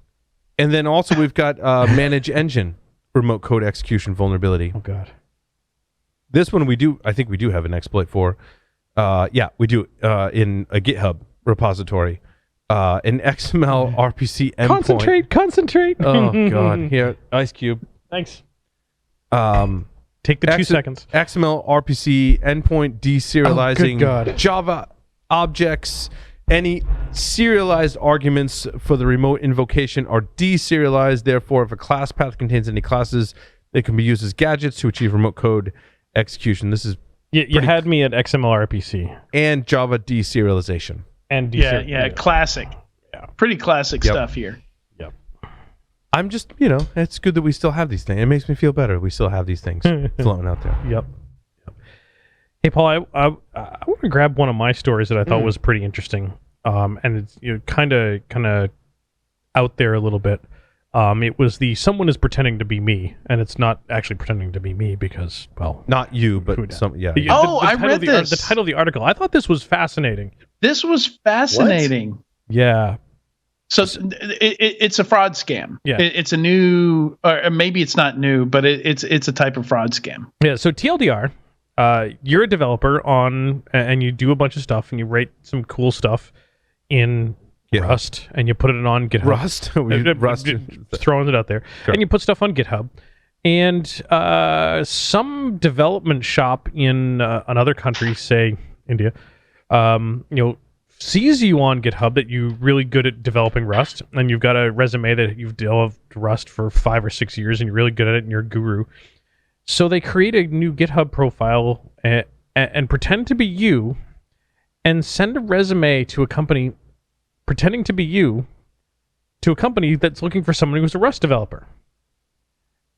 And they can't show up to the interview because they're expecting some native English speaker because of the name of what they've cloned. So what they do is they go to a bunch of college students that are just coming out of college that also exhibit a little bit of expertise in Rust and coach them through a bunch of questions and say, hey, college student, can you go show up to this interview, but set your Zoom identifier as this name and pretend to be this person. Adrian Sanabria. Yeah, pretend to be Adrian Sanabria, a Rust developer. Or maybe something more pronounceable like Larry Pesci. Yeah. And show up to this interview, answer the questions. We've got a bunch of pre-canned stuff that we can walk you through, and pretend to be this person. If you get the job, if you successfully land this interview, effectively our development house gets the job and we'll pay you like $50 for this interview, or you can have a job, do some development for us on this project at $80 or $90 an hour. And we'll also staff it with our stuff when maybe this person's getting paid way more than that. Like, this is, to me, this was fascinating. Like, they're impersonating, offshore development houses are impersonating real people to get gigs, posing as fake people, and then hiring like a bunch of interns to deliver on said project and get paid a shit ton of money and pay a little out.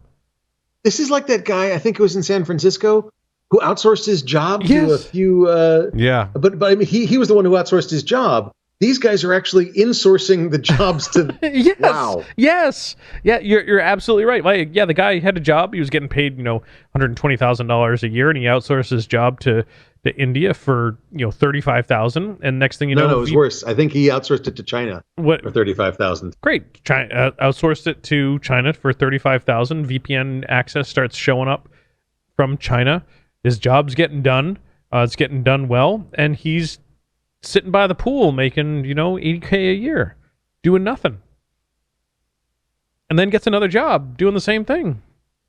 Like, this is exactly the same thing. Yeah, right? You could scale this model. Yeah, absolutely. Wait, what?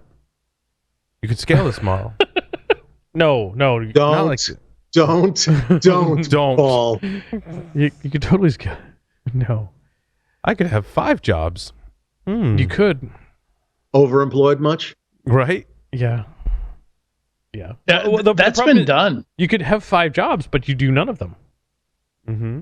You only have to do a few things here and there. Don't give away your secrets.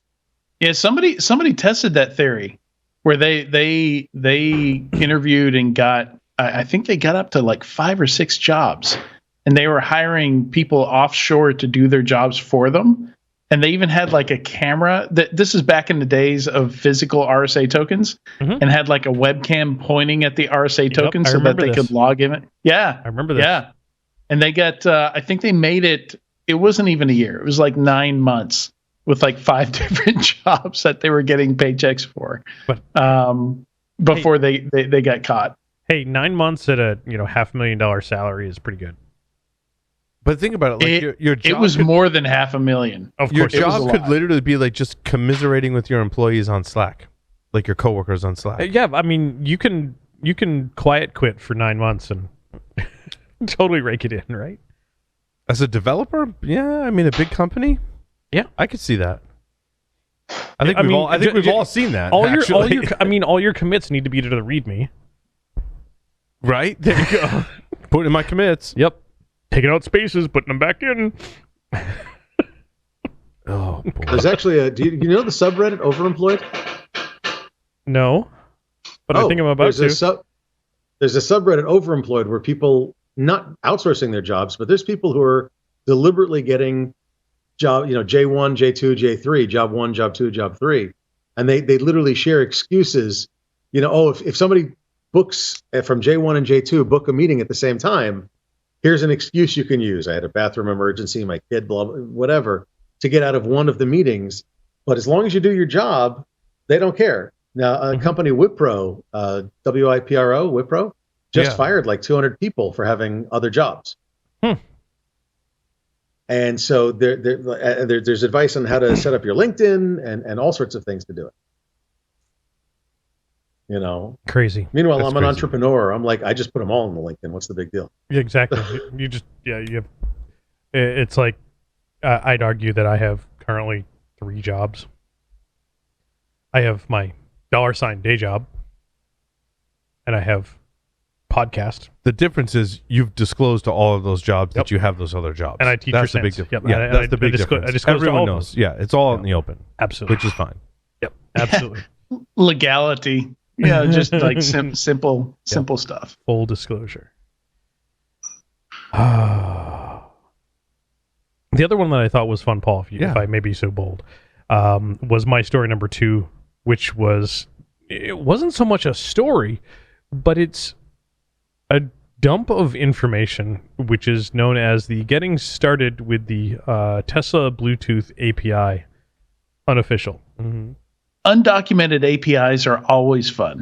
Yes, and they went through, and I think this was Trinfinite, talk about some old school hacker groups, Trinfinite.org. I think it was these folks, I should say, that started documenting what was available through the Bluetooth API and so forth, and how you can connect to a Tesla over Bluetooth, low energy, low energy, which is a heck of a lot easier, and get your quote development platform whitelisted in a Tesla, so that you can start sending authenticated commands to the device. And it's pretty typical on Bluetooth low energy that I'm seeing is that there isn't a lot of authentication at Bluetooth low energy. There is no authentication. There's no authentication at Bluetooth low energy, but there's Bluetooth low energy about how the commands are constructed.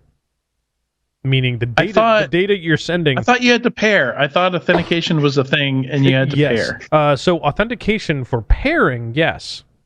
But within that model, then you have data that you need to exchange. And that data can be authenticated. Meaning, Adrian, hey, I want to send you a command. My command is open the doors. Right. But I'm going to encrypt that data with a public and or private key, and I'm going to send you that data, and you're going to decrypt that with a key, and then you're going to see it says open doors. So that authentication is done through some certificate and some key management. Strictly on the data transport method. Think Wi-Fi. You want to get on a Wi-Fi network. Maybe it's an open Wi-Fi network. Maybe it's a WPA pre-shared key network. Right. In this case, it's open Wi-Fi. Anybody can join the network. Okay. Just gotta know how to talk the protocol. But you need to know how to talk the protocol. Bluetooth low energy. But now I want to send some data and don't want to have people see what data I'm sending. SSL, TLS. Same sort of layered approach here. Anybody, hey, Larry, I'm sending you a certificate. Can you install it on your browsers, please? Yep. Exactly. So there is a step here that you need to successfully exchange keys with the Tesla to send commands that the Tesla can then decrypt and authenticate.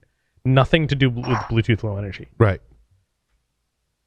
The scary part is that in many cases that I saw for this was that the key was based on some input. There was some so the vehicle. Yeah, it was the VIN. It was the VIN, right? Which, you could derive the key from other which data. is classic, right? Yep. Like any kind of IoT device, like serial number or VIN. I can't tell you how many times I've seen a serial number or not a serial number, a MAC address, or a VIN used for as the only bit of authentication. The thing that I think is fascinating about this one, like for the VIN, like you can walk up to a Tesla, look at the windshield, and there's the VIN. Because it's required to be visible from the exterior. Like the MAC address in the back of the, or MAC address you could derive. I mean, MAC address you could derive, but like on an IoT device, you can't walk into my house, go into my basement, and look at the controller from my cameras. Well, I mean, you could, but no. No, you can't. Right. So I did some due diligence on an IoT product that we were going to use at a company I was working for. And I found that all the MAC addresses were sequential because all the devices were made in batches around the same amount of time. So I didn't need to know your MAC address. I only needed to know one MAC address from one device. And I wrote a Python script to generate all of them. Because they had a public server on the internet with an API that would respond to a MAC address. And so I could say, do you have any data for this one? Yep. Okay, add one to the end. How about this one? How about this one? And this Python script basically just hammered the server, and we got every single customer that had ever purchased one of these devices. We got the WPA2 passphrase. We got the because these were Wi-Fi devices. Yep. We got basically the entire config dump from the device, and on top of that, the physical address where these things were installed, and the company that was using it. Yep, Adrian, in similar fashion, back in the day when they found that there was an undocumented API for Apple about geolocation, Don Weber and I wrote a tool to brute force that. So if you knew the OUI for a manufacturer, you could effectively ask Apple where every one of the devices they had ever manufactured was on the planet. And you could very much see that they use sequential in that some hospital in Oklahoma ordered 50 access points, and 50 of them were clearly here. And then there was a bunch here. The other one that was fascinating was like, there were 50 of them here, but one right in the middle ended up in China. Like, What? How did that? Wait, what? Yeah. Hey, not cool. No, hey, not cool. Hey, Josh. I don't know who's banging on pots and pans, but I think it's not hilarious. Me. But yeah, that's from me. Adrian's kids are cooking. It's all right. I should be using crisp here. Let me switch over. Josh, do you have a couple of minutes to talk about supply chain? I have just a couple of minutes. Absolutely. All Talk right. to me. In a couple of minutes. So the most recent one is vulnerabilities in UEFI, right? I've seen. How many pages is that again? Well, just one section was 2,500 pages. Driver execution environment is 2,500 pages. But Binarly has uncovered vulnerabilities inside H2O, which is very pertinent to our needs, Josh, because the framework laptops run inside H2O UEFI BIOS. Yep. Acer has recently had a whole slew of CVEs issued for its UEFI implementation. And these vulnerabilities relate to both SMM, system management mode, as well as as I mentioned, driver execution environment. What I want to point out from a supply chain issue is that it can take 6 to 9 months, and what Binarly says, based on our data, for vulnerabilities to be patched by device manufacturers, at least on all enterprise devices. And I think that this is like very specific to firmware-based vulnerabilities. It could be other vulnerabilities as well, but like in terms of firmware, the time to remediation is much longer for this type of supply chain issue because of a lot of technical reasons. I'm pulling on this thread reason. Like in software vulnerabilities and software libraries, I think we have a much quicker time to remediation. With firmware, because it's so close to hardware, we've got these dependencies and these supply chain issues that it takes a lot longer. Mm-hmm. Okay, so look at what it is. This is firmware inside of half a dozen, dozens of companies. So not only do they have to figure out how to remediate these problems, these issues, these security holes, okay, but then they've got to communicate that to dozens of companies. I'm quoting here, dozens of companies, who each have to determine if that makes any problems for anything they're doing in their hardware, Correct. their software, their firmware. Because it's all unique to their models, right? Exactly. Who then have to adapt that, sort of generic fix provided by the manufacturer to their specific needs. Then they have to roll it out to what's in the pipeline. Then they have to roll it out to, and remember, here's the bigger thing. Actually, I'm gonna make an analogy. Do you remember the Target hack? Yeah. Do you want to know the biggest cost that the Target hack made for people? For companies, rather. What? Issuing new cards. Yep. The largest cost for the Target hack that I know of, I may be way off base, but that I know of, was actually all the banks and everybody and credit card companies that had to not only issue new cards, they had to mail them out. They had to get them printed. They had to get them assigned. They had to do all the security that's my issues point. around that. You got to deliver and they a had firmware. The support. Right. And they had to support all of the people getting the new card going, how do I activate this and everything else? And it's the same bloody idea with this. You not only have to get the fixes out there and get them implemented, but you've got, how are you going to get people like, oh my God, Larry gets a new laptop and it's 6 months old now. And he's told, oh, by the way, there's a vulnerability. You need to update the firmware. Look, we all know Larry. He may not be competent to update the firmware. You're right, I'm not. How are we going to get him through this? Okay. Yeah, and updating the firmware from an end user perspective is very impactful. It's impactful to my workflow. I get a reboot. I found out that I showed up this morning. I found out there's an update and I've got to reboot. Like, no, I've got to get this report out. I've got to get the sales document. I've got to get my emails done. Like, no, I can't do this now. By tomorrow, you've forgotten. I mean, but it depends, because if you're running Windows on a Surface, they've got more control over that, and they've baked it into their process. True. Great. Chromebooks, right? Surface, absolutely. Yeah. Chromebooks are slightly different because they run core boot. Same idea. Same idea. Yeah. But like I've got an MSI laptop, but let's use Framework as an example. I've got a Framework laptop. They've licensed the code from inside H2O, from inside the company inside, right? And inside has to come up with the fix. They have to then take that fix and apply it to the framework laptop. Then, Josh, they have to send it out to you and I and Adrian too, right? Our lovely framework users. And we have to then go apply that update.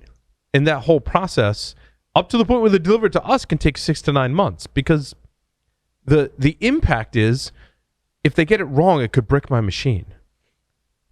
And that's something I think that is different from the other supply chain examples. If you mess up a log for JPatch, it's probably not going to brick your machine. In this case... Might break your application, though. Might break your application, right? Which arguably you could fix, I think, easier than it bricks my machine. Because I'm not as close to that software as I am when I'm running an application. Impactful.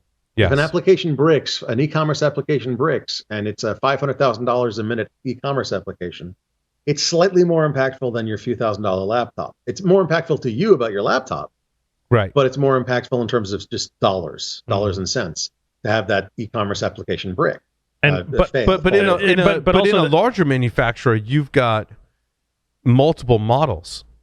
And even within the same model, maybe I use a slightly different SanDisk hard drive, or I swapped out manufacturers. Or I got what was available when I ordered it, and because one is discontinued. And even in the same model, you could get different components. Sure. And those different components behave differently based on your firmware update. And that's the supply chain challenges that I'm concerned about, and why I think we're saying it takes 6 to 9 months to get this done. Well, I knew that I worked for a company a long time ago that bought HP laptops. I'm like, Dells are cheaper.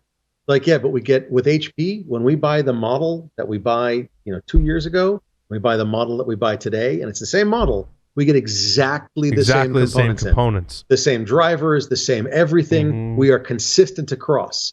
You buy a Dell, and I don't know if this is still true or not, the model that you bought 2 years ago, the same model, well, they ran out of NICs. Right. They source totally cheaper. Or you know what? I can get that NIC cheaper from this one, but swapping out your NIC means my UEFI update may not be the same, because guess what? Gigabit Ethernet store their configuration data on your SPI flash, for example. So how many different, let's assume that it is still true, and Inside sold to Dell and HP. HP's like, okay, we build one for this model, and it works across all the iterations of that model, all the different individual laptops in that model. Dell's going to be like, well, we've got 75 different component changes in that model in 3 years. Not going to take us a while. Yeah, how do I roll up a BIOS update when you've got all those different and maybe even arguably on the Dell side, it's a JVSQ 7742A, and then you buy one 6 months later and it's the same thing, model B and C. Correct. And they're all the same model. You go to the same page on the support website to download something, but the hardware is slightly different. Speaking of DXE, right? Like, that's the phase where it's doing like the second phase of hardware initialization. And if your hardware is slightly different, like you said, Larry, like A versus B, that could be a slightly different processor skew. In that second one, in that second model, the B model has different one from the A model, and therefore the DXE is different, which means your firmware update is different, which means I need to do regression testing and all that stuff on the fix. And again, this is software that's very close to the hardware, why we call it firmware, which I think just exacerbates this supply chain issue when it comes to firmware. That's some of the things I'm thinking. How do we... Takes time to fix this stuff. And again, then you have to convince someone to push out a firmware update. Yeah. Which, as we know, is risky. Like, there's a reason why it says make sure you don't lose power while you're applying this firmware update. And that's another thing. You've got to make sure as a framework or a Dell or an HP, you've got to make sure that you've got a certain percentage of stock in hand for when the idiots brick their laptop and go, it didn't work. It didn't work because I lost power during a firmware update, and now I have a break. On purpose so that I could I'm in Fort Myers, Florida, during Hurricane Ian, doing a firmware update by candlelight. And win 1% on my battery on my laptop. And it's your fault. No, what's interesting give me a new laptop. It's interactions with firmware that won't allow that to happen when you have 1%. Agreed. Same thing on your phone, right? Agreed, like right. It's software talking to your hardware and all those low-level things to go, hey, on like your Android or iOS or whatever device it is, that's all firmware talking to each other going, look, I'm not going to apply this update because one, either I don't have power, or B, like I know I don't have enough battery capacity that will last this firmware update. Yep. This thing isn't at 90% and it's not plugged in, so nope. Yep. But there's still fail safes. There's still issues like it checks. Oh, it's at 90% and it's plugged in, and then I start the firmware update off and I unplug it, and my battery's in a crap state, and it quickly goes to 40%. And just like all other software, it's firmware is software, and it could have bugs. Yep. And go, oh, like I applied this anyway, but I ran out of battery. Oops. Yep. And so there has to be like an RMA stockpile. For exactly that. So now you've got another cost, which is I need to make sure I have an RMA stockpile, either of the same or upgraded laptops, with personnel to manage that RMA process, the shipping out and everything else. So this is not a cheap date. And are they going to charge that back to Inside H2O, was it? Whatever the company name was? Right. And are they going to charge that back? No. Can't. So every time you use firmware from another company that built it under contract for you or whatever, there are costs affiliated with it in the future. Just saying. For sure. So, relevant story. I've been working on a little personal project. I love your personal projects. Quote me off hours. You have awesome personal projects. I want some quote set decoration for my office, and I rescued a 3-inch portable black and white television from the dump the other day. It runs on batteries. You can put a bunch of D-cell batteries in it. This was you reminded me. I'm sorry for derailing you. Okay. And was it an Atari device that was in Terminator 2? What was the device in Terminator 2? Yeah, I believe it was an Atari handheld What was console. it called? A Lynx? It was a Lynx. Yes. Atari Lynx was their portable. Was it Lynx? It was the only portable device that was designed to be both right-handed and left-handed. No, Atari Lynx is a device. as right-handed and left-handed guitars. You're right. It wasn't the because Lynx. both hands have to do something important. I'm very passionate on the topic because I'm left-handed. So while Paul's researching that, it wasn't an Atari. Atari Lynx is a device. It is, but it's not the one. You're right. It's not the one. What actually was it? Okay, so go ahead. So while you're thinking about that, was it a portable device? It was a portable device with a black and white Atari portfolio. Was a battery powered device. Oh, Terminator 2? Yeah, I had an Atari portfolio. Atari portfolio launched in 1989, the world's first Palm that he plugged into the ATM to brute force the pin for the card. 240 by 64 pixel LCD the thing screen. he used to hack the ATM. Yep. And so there was a I Linux had one of those. There was a Linux podcast I listened to that did an entire episode on this device.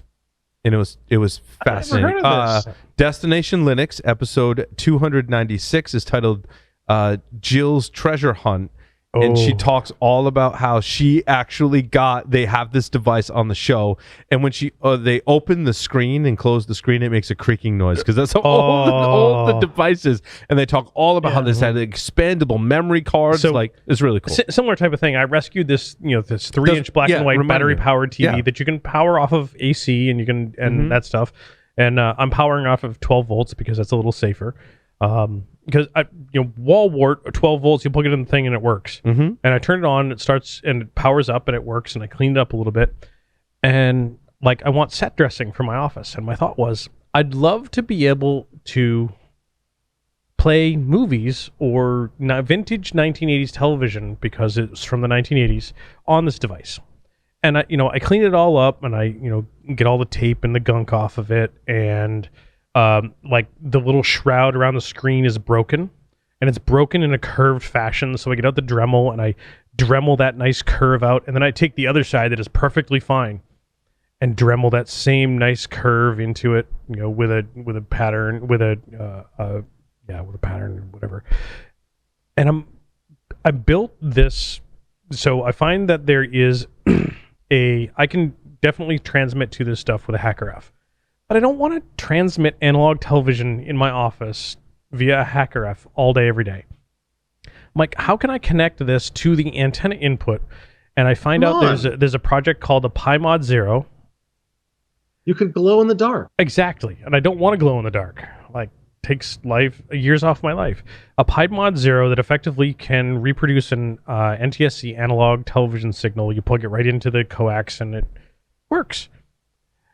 And I build this thing.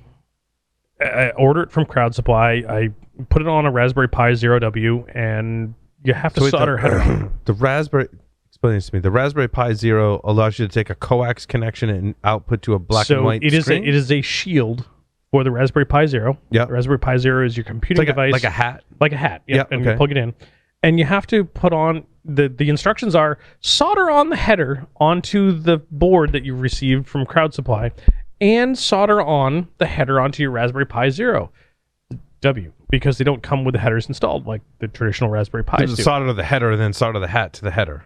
Yeah, pretty much. Yeah, okay. So you're soldering parts to both sides, and then you're plugging them together. Yep. And I did that. And that's all that's in the instructions. Solder the headers onto the two devices, and you're done. So I did that. And I plugged them together, and I started futzing with it. Mm-hmm. And I've got no video output.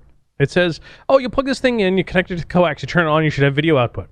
The audio is the part that's the challenge. You have to take a screwdriver and you have to turn this little knob to make it so that the audio sounds really good. This sounds amazing. And I'm like, the audio works brilliantly, but I have no console output. I have no video output onto the TV. I literally spent 10.5 hours trying to troubleshoot this thing through various boot configurations for the Pi, different TVs, and it's not working. Why? Because they say you have to solder the header onto the Pi 0W and the hat, the PyMod 0 hat. But they don't say you need to solder this little 2-pin connector that takes the composite video out and passes it to the board that you're adding on. To get it to the screen. Yeah, I gotcha. How'd you figure that out?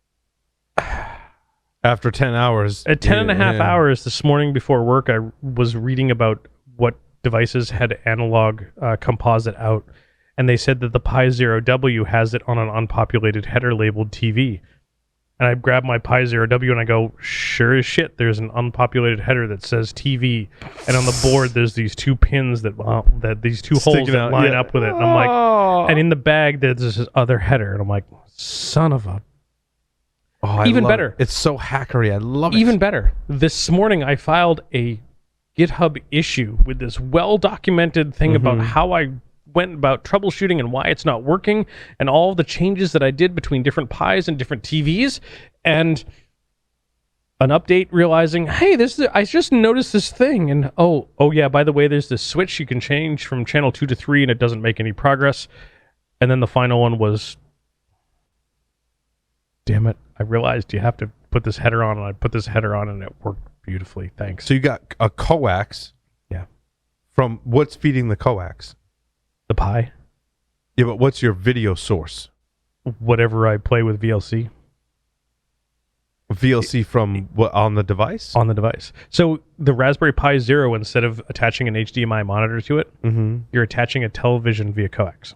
Oh, so your Raspberry Pi Zero is driving a display. Yes. So there's no actual coax cable. Oh, no, there is a coax. There is a coax, okay. Yeah. A 3-inch D-cell powered black and white TV that you pulled out of a dumpster and spent 15 hours on for set dressing your office. And so when you play a video, you can play fucking any... A, brother. You can fucking play, A. And you can play any MP4 via VLC, and it'll display on a black and white little LCD television. LCD. No, not LCD. It's actual CRT. It's an actual CRT screen. Oh, that's amazing, dude. Yep. Remember, don't lick the back of it. Capacitors sting.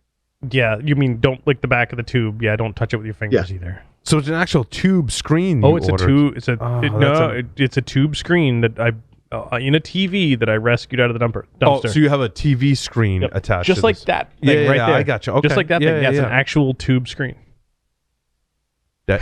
Wow. Yeah. So black and white video. Oh, that's gonna look really cool, dude. The best part of it, I was thinking about it today, and I'm like, I want to put like good vintage stuff that you might have watched on this TV. Oh my god. Or that would have been period, because it's about 1982.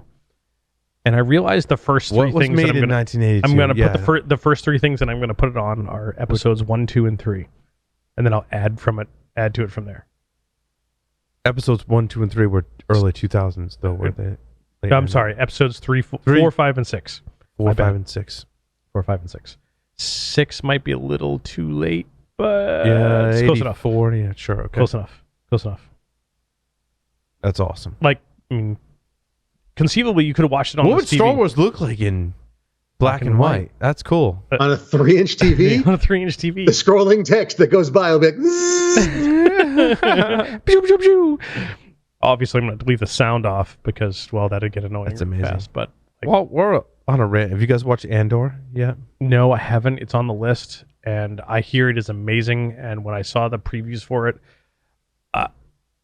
I'm not a political guy, but I think I can get involved in the politics of the Star Wars universe, and this is I feel that this is the politics of the show, politics of the universe. I won't spoil it for anyone, but I will say I've watched 2 of the 3 episodes that are out there. Yep. Visually, just stunning.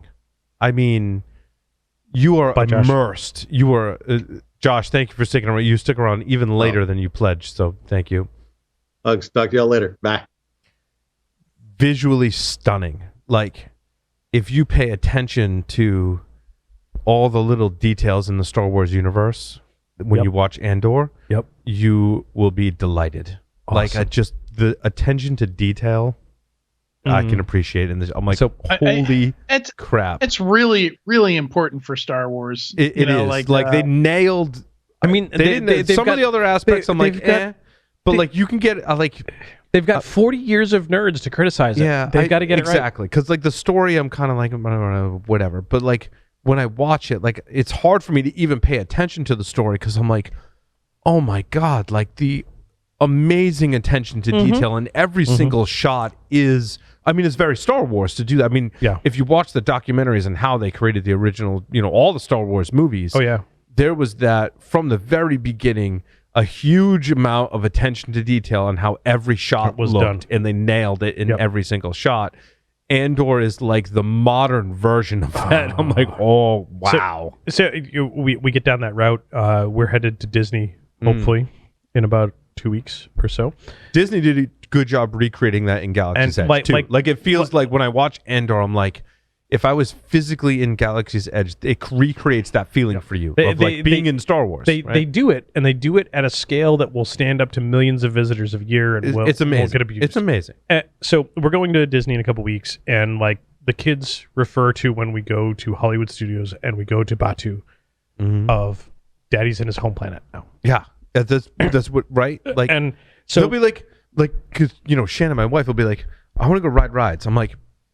Go ahead.